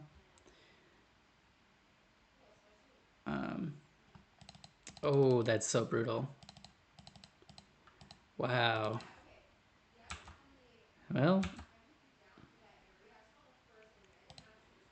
That's why Nadu is so good. You know, you're just playing. You're playing the combo, but you're also you get Force of Vigor to deal with hate cards. You also get, you know, the chords and everything to find your answers anyway.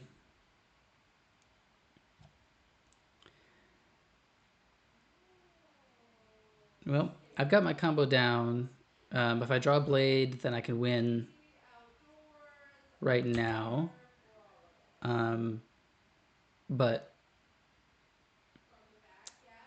a little sus position to be in right now. My opponent, are they playing Consigned to Memory too? That would be a bit brutal. Just, okay. Tapping a second mana. Oh, okay. Consigned to Memory with Replicate. Yeah, sure. Just getting blown out by sideboard cards here, but I mean, when you have a deck that's this flexible, they can play these sideboard cards. They don't really lose anything by playing them. So, like, I think that's one big difference is between Nadu and a lot of the other decks is, you know, they're playing Force of Vigor, they're playing Consigned to Memory, they're playing like things like Drannith Magistrate with really no cost to their deck. Whereas, you know, me playing Disruptor Flute, that costs something. Like I gotta miss a draw step to put this thing in my hand and then cast it. But, you know, Force of Vigor is just, it's even on cards, even if you pitch cast it. And it's free. Consigned to Memory is just like a very strong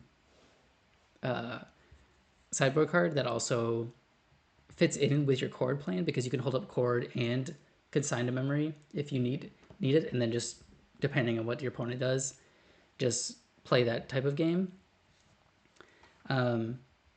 So I think that's one of the things that makes it so strong, but you know, it's definitely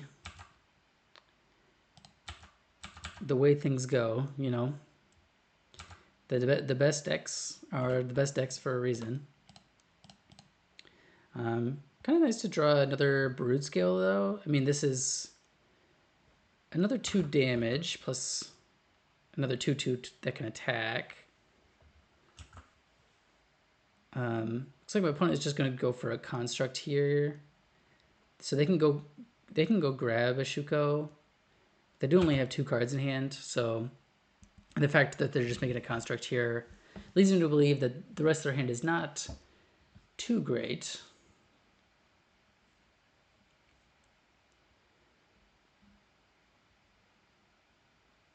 Looks like they have something that they're at least interested in playing rather than making another construct. Grabs a Shuko. Did they just have Nadu?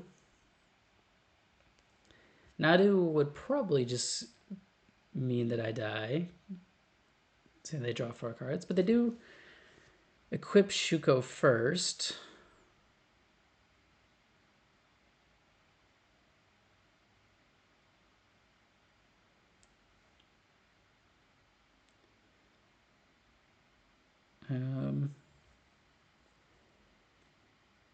Okay, Finale of Devastation X1.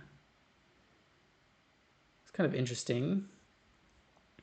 Going for just a Delighted Halfling. I guess that makes sense. Using the Urza Saga mana while you have it to go get the Halfling and make sure you just have mana for the future.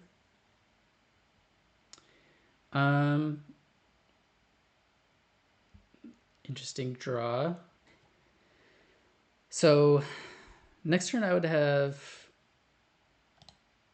could have 6 mana.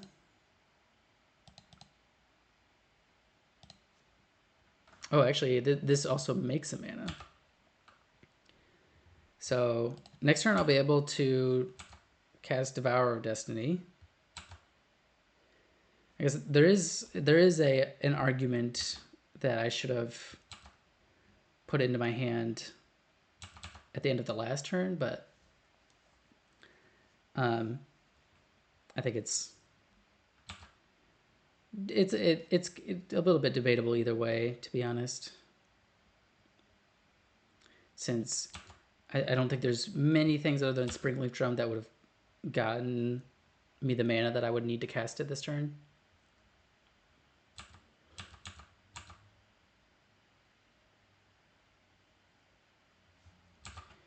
Okay, well, I will return this to my hand. And I will adapt.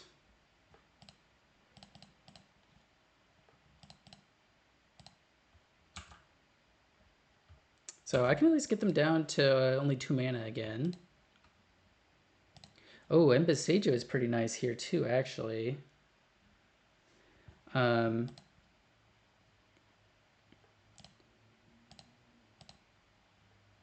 So I can do this. Looks like I'm... Oh no, I can actually do both. So I can exile this. And this actually should be lethal. We'll see if they have another consigned memory or something. Doesn't look like it. I'd have to imagine they would have saved their halfling.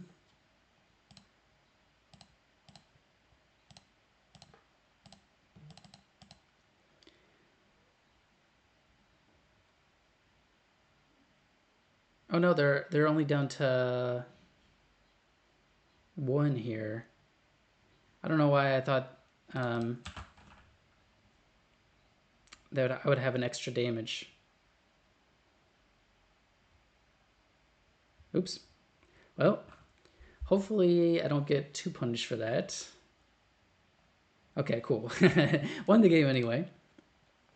Probably if I had counted correctly, I would have just held up Beseiju, and then I could either Beseiju construct end of turn or just wait till next turn and then attack. All right, so I will be bringing in a Gemstone Caverns. I think just taking out a forest for it. Now, so here's the question. I've got One Rings. I've got these guys that I trimmed numbers on. I do have Emrakul as well. I think Emrakul is probably not very good.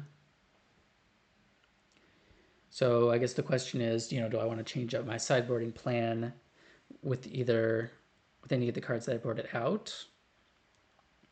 I think the answer is probably no. I mean,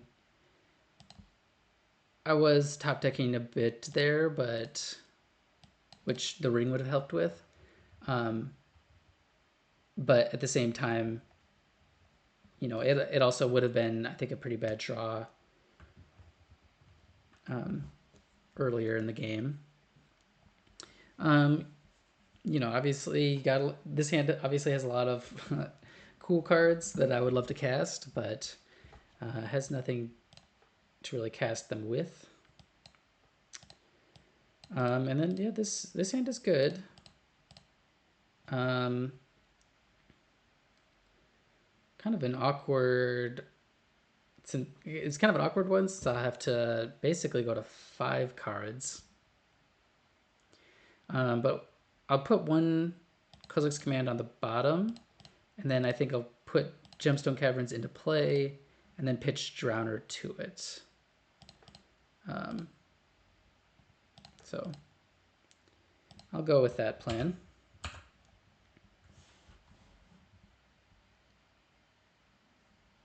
And then I can actually turn 1. Oh, I can actually, yeah, I can just exile that straight up with Kozilek's Command. Seems pretty good. Interesting. So do I want a Haywire Might or a Thought-Knot Seer?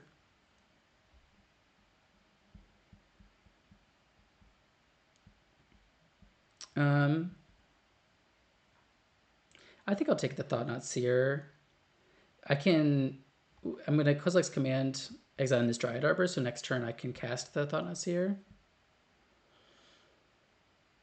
Yeah, kind of annoying to lose the Haywire Might here, but since that's my only main deck one, but I think the Thought-Knot Seer is going to have a bigger impact on the board.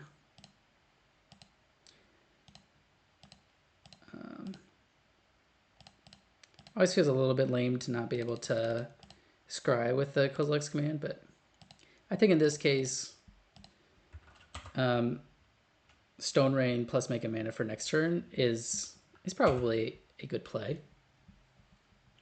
Thought-Knot Seer will also give me more information on what to name with Pithing Needle.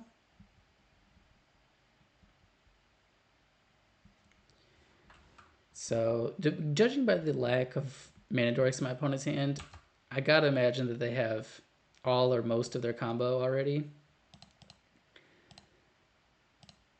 That's actually a pretty good draw.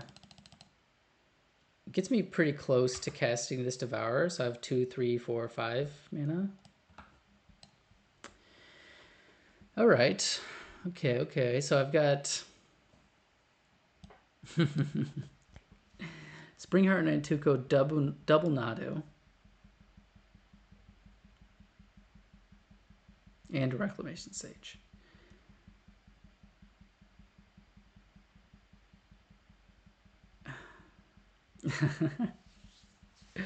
Wow. I think what I'm going to do is I'm going to take the Nantuko, since that disrupts their curve and also is one of their combo pieces, and then I think I'm going to just Pithing Needle, maybe getting a little cute here, but I can Pithing Needle Windswept Heath, and then they're stuck on 2 mana.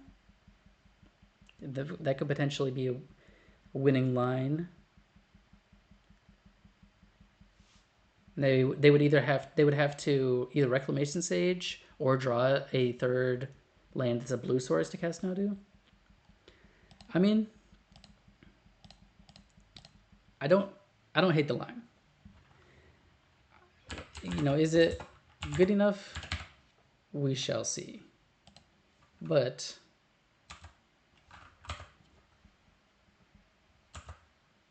I have a Thought-Knot Seer in play, and my opponent might not be able to cast their spells. This is also another thing where they have Beseiju, but if they play it as their second land, then they can't use it on the Pithing Needle later. Okay, so they drew Sylvan's Safekeeper for turn. So now they need a third land to Reclamation Sage the Pithing Needle. They can't just Beseiju it. So now I'm going to have 2, 3, 4, 5, 6 mana. So at the end of their turn, I'll put the Devourer back in my hand. So if I draw a land, I can cast it. Oops.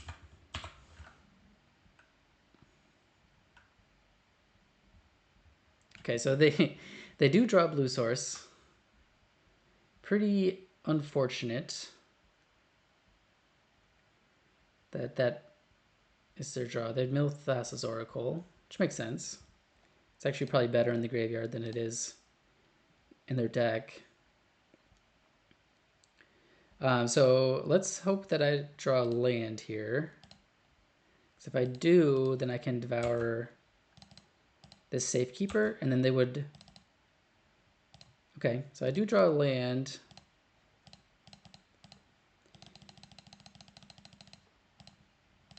So I can get a pretty big clock. And if they want to, I mean, they kind of have to let this go, or else they just won't be able to cast Nadu next turn. In all likelihood. But they are thinking about it.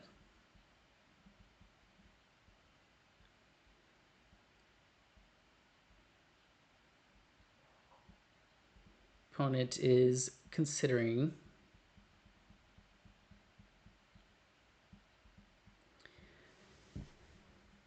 I mean, I'll put him down to 12. Next turn, I'll put him down to 2.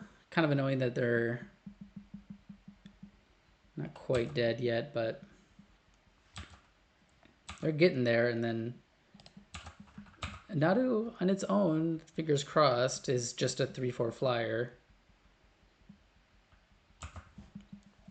It may seem like it says 3 mana, enter the battlefield, draw 17 cards, but it does need a little bit of help to get there.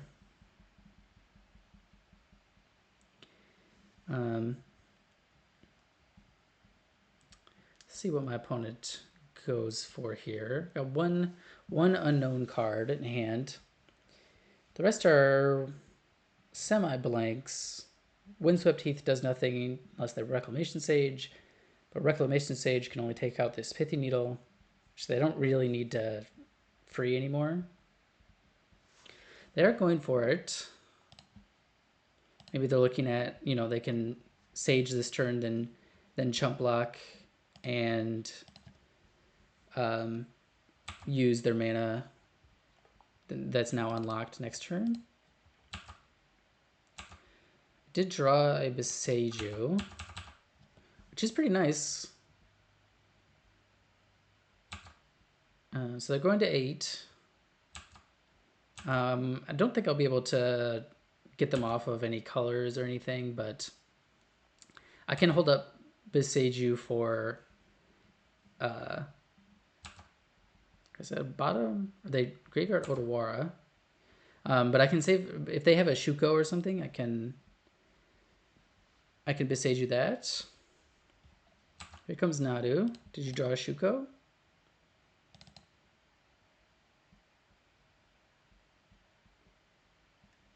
Let's see. We got Breeding Pool. So Nadu a +1 unknown card in hand.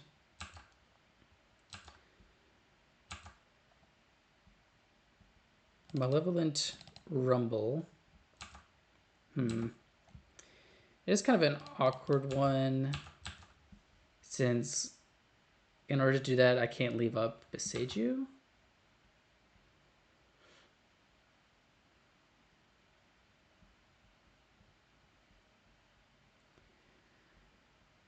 Opponent has. Do they have another Boseiju? If they have Boseiju, I'd be. Okay, well, I'm pretty happy with that. Now I can cast this Malevolent Rumble. So there's no point in tapping it since I'm not spending the mana here. But they're going to 3. They have Nadu as their only card in hand. And I've got a Boseiju in case they draw Shuko. I'll take the Fleshraker. And then I can cast it like this. All right. What do you got, opponent? Got a concession. Nice. All right. 4-0. Going into the last match to see if we can get a 5-0. Let's get into it. All right. Back for the last round to see if we can finish off the 5-0. Right now we have only lost 1 game so far. And that was to the Nadu deck that had the turn 3 combo through a Thought-Knot Seer. So I'm feeling pretty good about the deck. It's definitely honestly performed a bit better than I was expecting. You know, the normal beatdown plan has worked out, you know, and the combo is there, and you know the opponent has to respect it. We saw a Scam Grief that didn't take either combo piece and then just died to it. But you know, even without that combo, you know, the games have been pretty pretty winnable, and definitely liking that you have that backup plan. I'm gonna go ahead and keep this. I might just play the Drowner on, like the Drowner tapped on turn 1. Then that opens up the Rumble, the Brood Scale, all that stuff. Yeah, I think I'm just gonna go for that, especially against just basic island.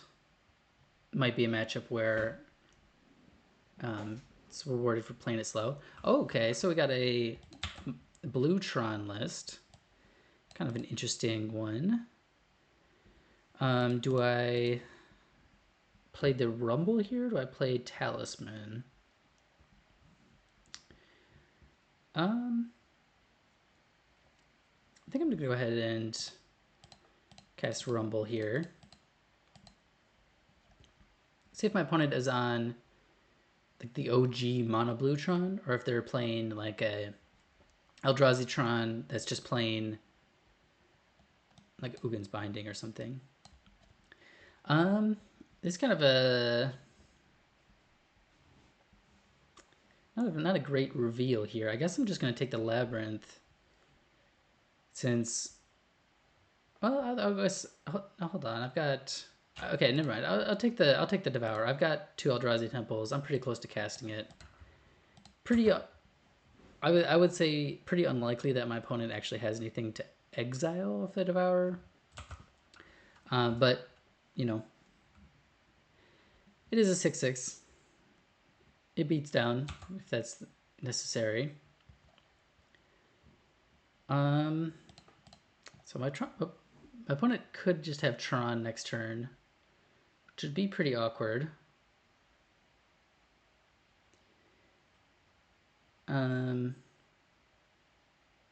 So I could Kozilek's Command for 4, or I could cast the Ring.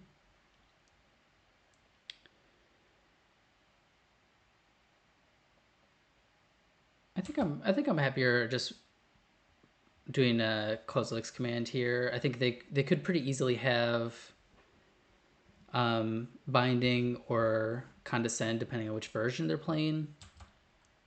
And you know, if they're representing something with mana, then I get to kind of waste it. Okay, so they do have Ugin's Binding. I'm just gonna go ahead and cast this. I guess the question is, do I want to exile this out of their graveyard? I wouldn't be super upset with doing that. Yeah, I think that's probably going to be the play here. It's a bit awkward, but I think I'm just going to make spawn and then exile the Binding.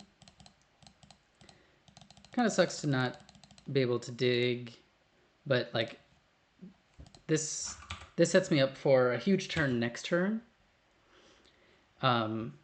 where I can, you know, Ring plus Brood Scale or Ring plus Kozilek's Command, something like that. They do just have natural Tron, but they don't have anything to do with it, apparently.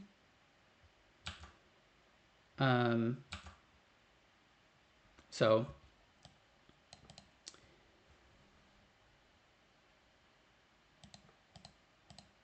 okay, so I think what I'm gonna do here, it's a little weird. I think I'm gonna go for the Ring, sacrificing 2 spawns. Then I'll leave up my temples so I could Kozilek's Command X4 at the end of their turn.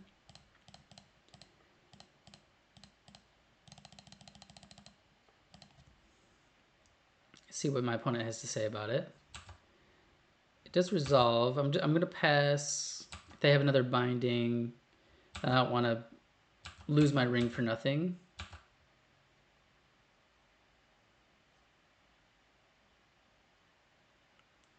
Unauthorized exit on my Ring, so I'll go ahead and tap it. So it does look to be a OG mono blue Tron list.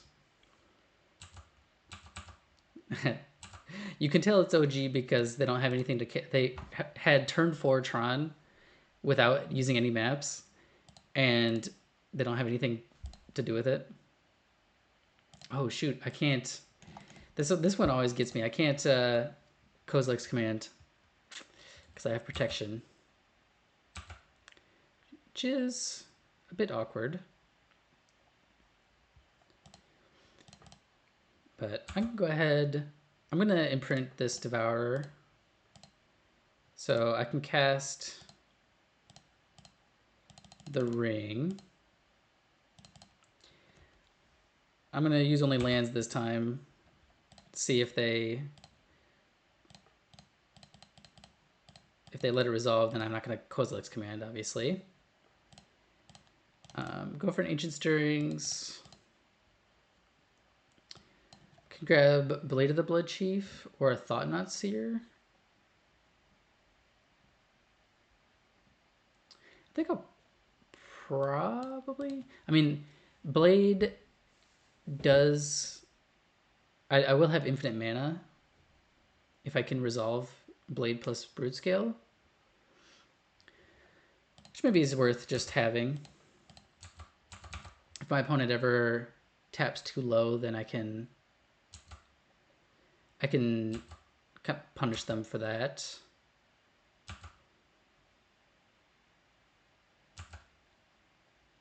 Opponent cracks the map. Maybe going for another tower. Do grab another tower. Okay, let's see if they have something they can cast on 11 mana. They do not, apparently. Okay, so I'll tap this, end of turn. Okay, so they go for a Tidebinder here. Which I guess just means I'm going for the combo here. Since they only have colorless mana up, which, you know, with Kozilek's command in the format doesn't necessarily mean that I'm in the clear, but they also have, you know, could have Dismember or something, but you know, I do force them to have it. So doesn't look like they have anything. So I'm just gonna start making mana. If they did have anything, then my backup plan would just be to cast Devourer, exile their Tidebinder, and then tap the ring, which is also pretty good. Looks like we're back to where we were in the first game, actually, where I need to Kozilek's command for x equals 41. So I will do that, and I will see everybody back after a short break. All right, we're now up to 41 mana floating. So I will go ahead and cast an enormous Kozilek's command. I'm doing a lot of clicking here.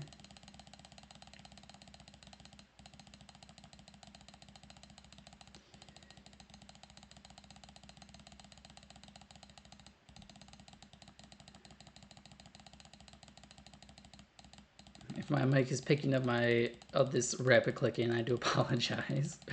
But it is what it is. Scrying my whole deck and then combo killing is, I think it's worth it. I think it's worth it. Does my opponent have a Force of Negation? That would be a pretty funny way for this to turn out.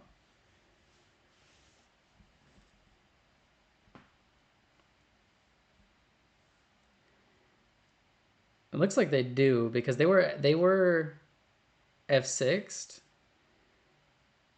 So I think they just like auto yielded until they could do something, and now they can do something. Oh wait, no, I guess it just resolved. All right, well. So, time to start putting cards on the bottom of my library.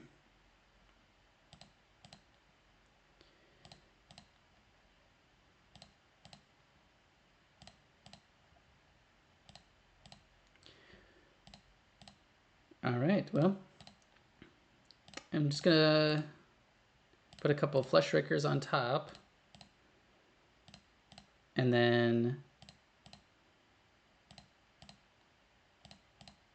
all I have to do is just make 20 more spawns.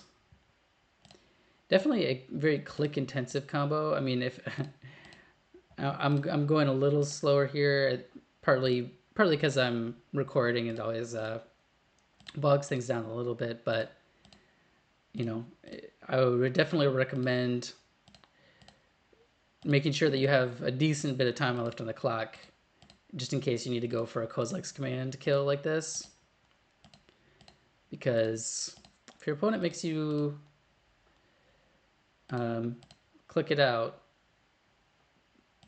oh, I think Magic Online is lagging a bit.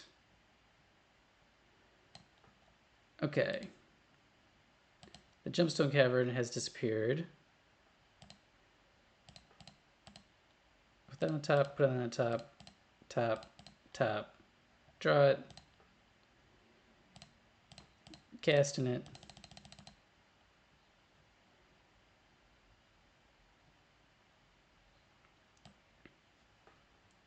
Surely you don't have a subtlety. Okay.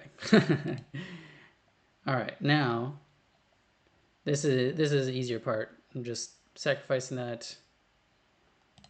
Auto yield to that. All right, my opponent has seen the kill and they decided to scoop it up. Sounds good. We'll get into game 2 here. Veil of Summer seems pretty good. Not really great against Ugin's Binding, but they're playing Unauthorized Exit and gotta be playing Force of Negation. I gotta imagine that they are. So I'm gonna trim a Llanowar Reborn, and I'll trim Forest.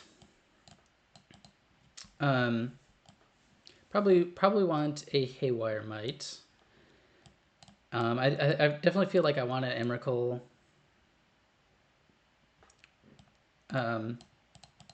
Since it's a way to just win the game.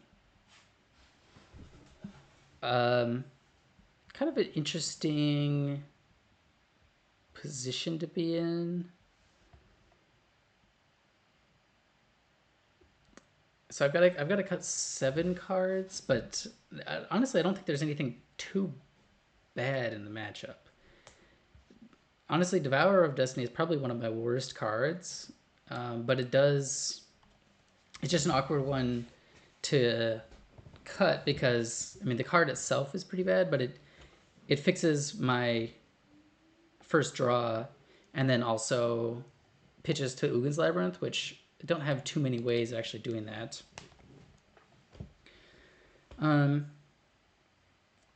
But maybe it is something that's worth it. Now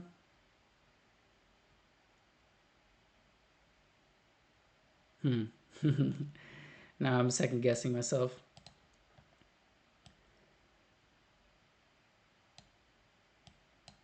All right, so I'm gonna do that. I'm gonna go ahead, trim Stirrings, trim Fleshraker, and then I trim a Veil as well. Just go like that. I'm sure that's probably not the best way to board in this matchup, but this is a pretty good hand after all that. So I will put Gemstone Caverns into play. And what do I pitch? Do I pitch a Springleaf Drum? Do I pitch a Brood Scale? I think I'll pitch a drum. And then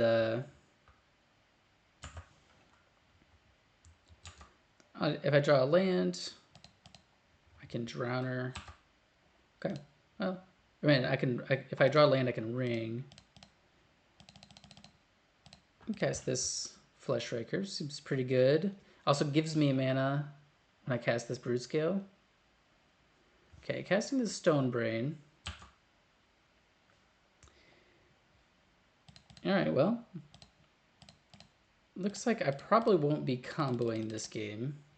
Assuming that's what my opponent is going for here, but I do get a ring down, which also means they can't Stone Brain me this turn. Pretty funny.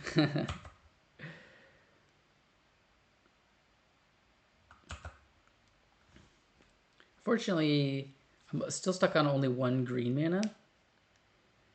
Yeah, they're trying to activate the Stone Brain, but they can't. I have protection from everything. The One Ring is pretty strong. Okay, let's see what I draw here. Another ring and an Ugin's Labyrinth. Okay.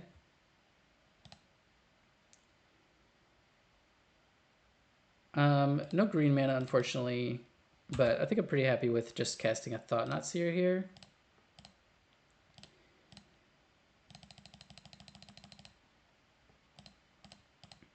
I could even cast another ring, depending on what my opponent does. Okay, so unfortunately I can't actually cast a ring here because my spawns no longer have text.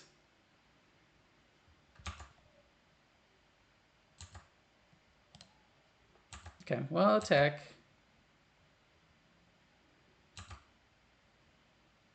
And I think I'm just gonna cast a Brood Scale too.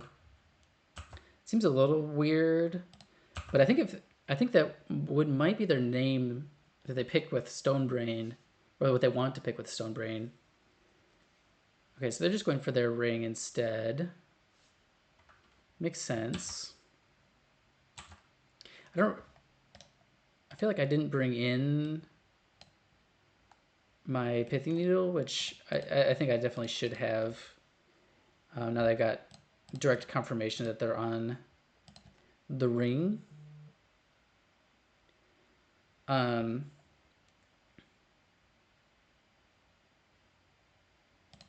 Okay. Well, I can just go ahead and cast another ring here.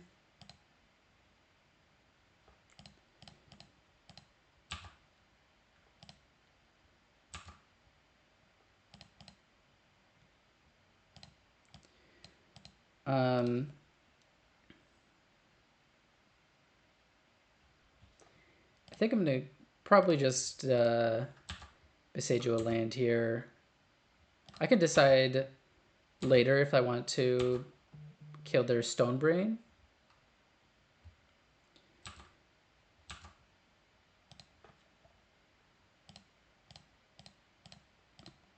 But this way I can at least guarantee that they're not going to be able to, you know, get Tron and then cast a Karn or something. And they've already got 2 blue mana, so I don't think a third is a huge problem. Although, you know, I always love to force them on a blue Tron decks to live with their limited mana. Playing all these blue cards and then like zero islands. Well, I guess I'm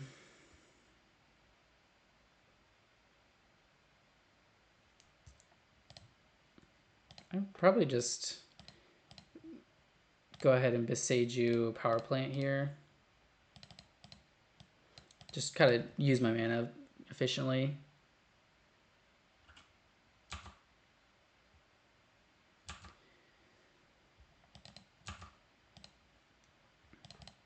Okay, see what I draw.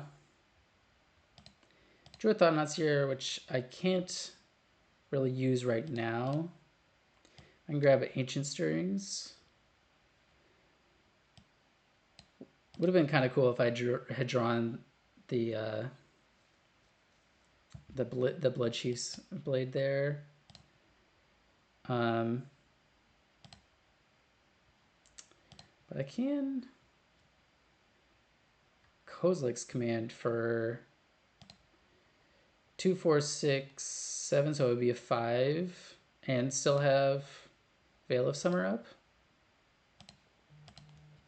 But definitely going to be waiting until their turn to do that, since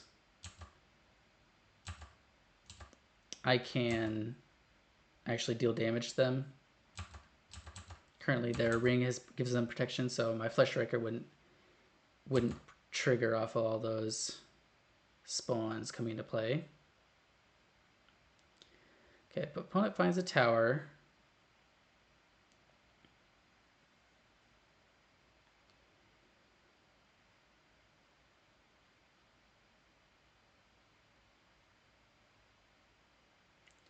Okay, so they're activating the Stone Brain. I think I'm just going to let this one resolve. It's a little, technically a little risky that they could name Kozilek's Command. Oh wow, they did a hard read Kozilek's Command. But hey, I mean, I did pass with a bunch of mana up, so that is fair. But I am a bit surprised that they would let me keep the combo. I guess they're just thinking like, oh, I'll just hold up, a removal spell, and that will be enough to stop the combo. But I'm not sure that's 100% true.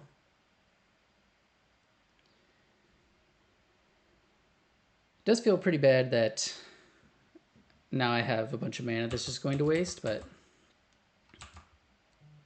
my opponent is almost just dead here. Okay, so they're end stepping Dress Down. Okay. That does make sense. But they're going to 1. Like I'm attacking. No, sorry. I'm attacking for 8. Then they take 2 more down to 3. So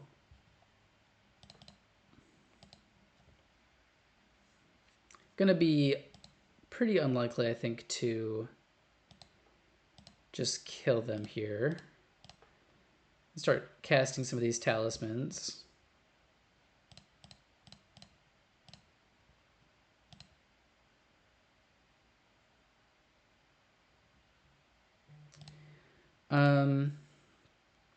Do I want to? So I'll just cast another one. Then, do I want to cast the Rumble here? Probably. Use a little bit of mana. Go dig in. Okay, I did find the blade. So I'll go ahead and put that in my hand. And I guess I can cast it too, because I have this Veil of Summer. Okay.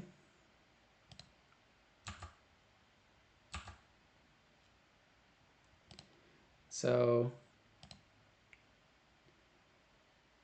pay 1, sure. I mean, I think I can just kill them. Actually kill them on my end step. So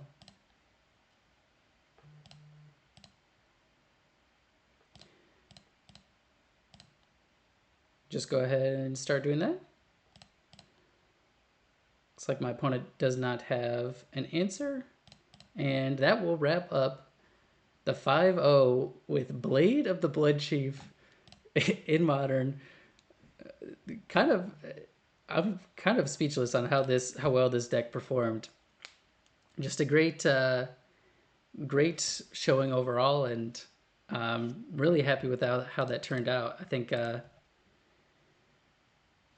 this deck it felt really great to play, and honestly curved out really a lot better than I expected. Let's crack these bad boys open. See, we've got a new art, Assassin's Creed, Rest in Peace, kind of sweet. A lot of cards that were good in standard at one point or another. Um, Semblance Anvil. See a previous video on my channel to see what that can do in modern. Definitely a sweet combo piece to try to go off with, but otherwise nothing too crazy here. So um, Mary Reed and Bonnie, though the new historical figures. Um, but yeah, I mean, I think this deck um, was really kind of a blast to play. Seemed very strong, and I think it could probably use a little bit of tuning. I think with the sideboard, the fact that I was boarding out the ring a lot kind of speaks to how I had more cards that I wanted to bring in than cards that I wanted to cut.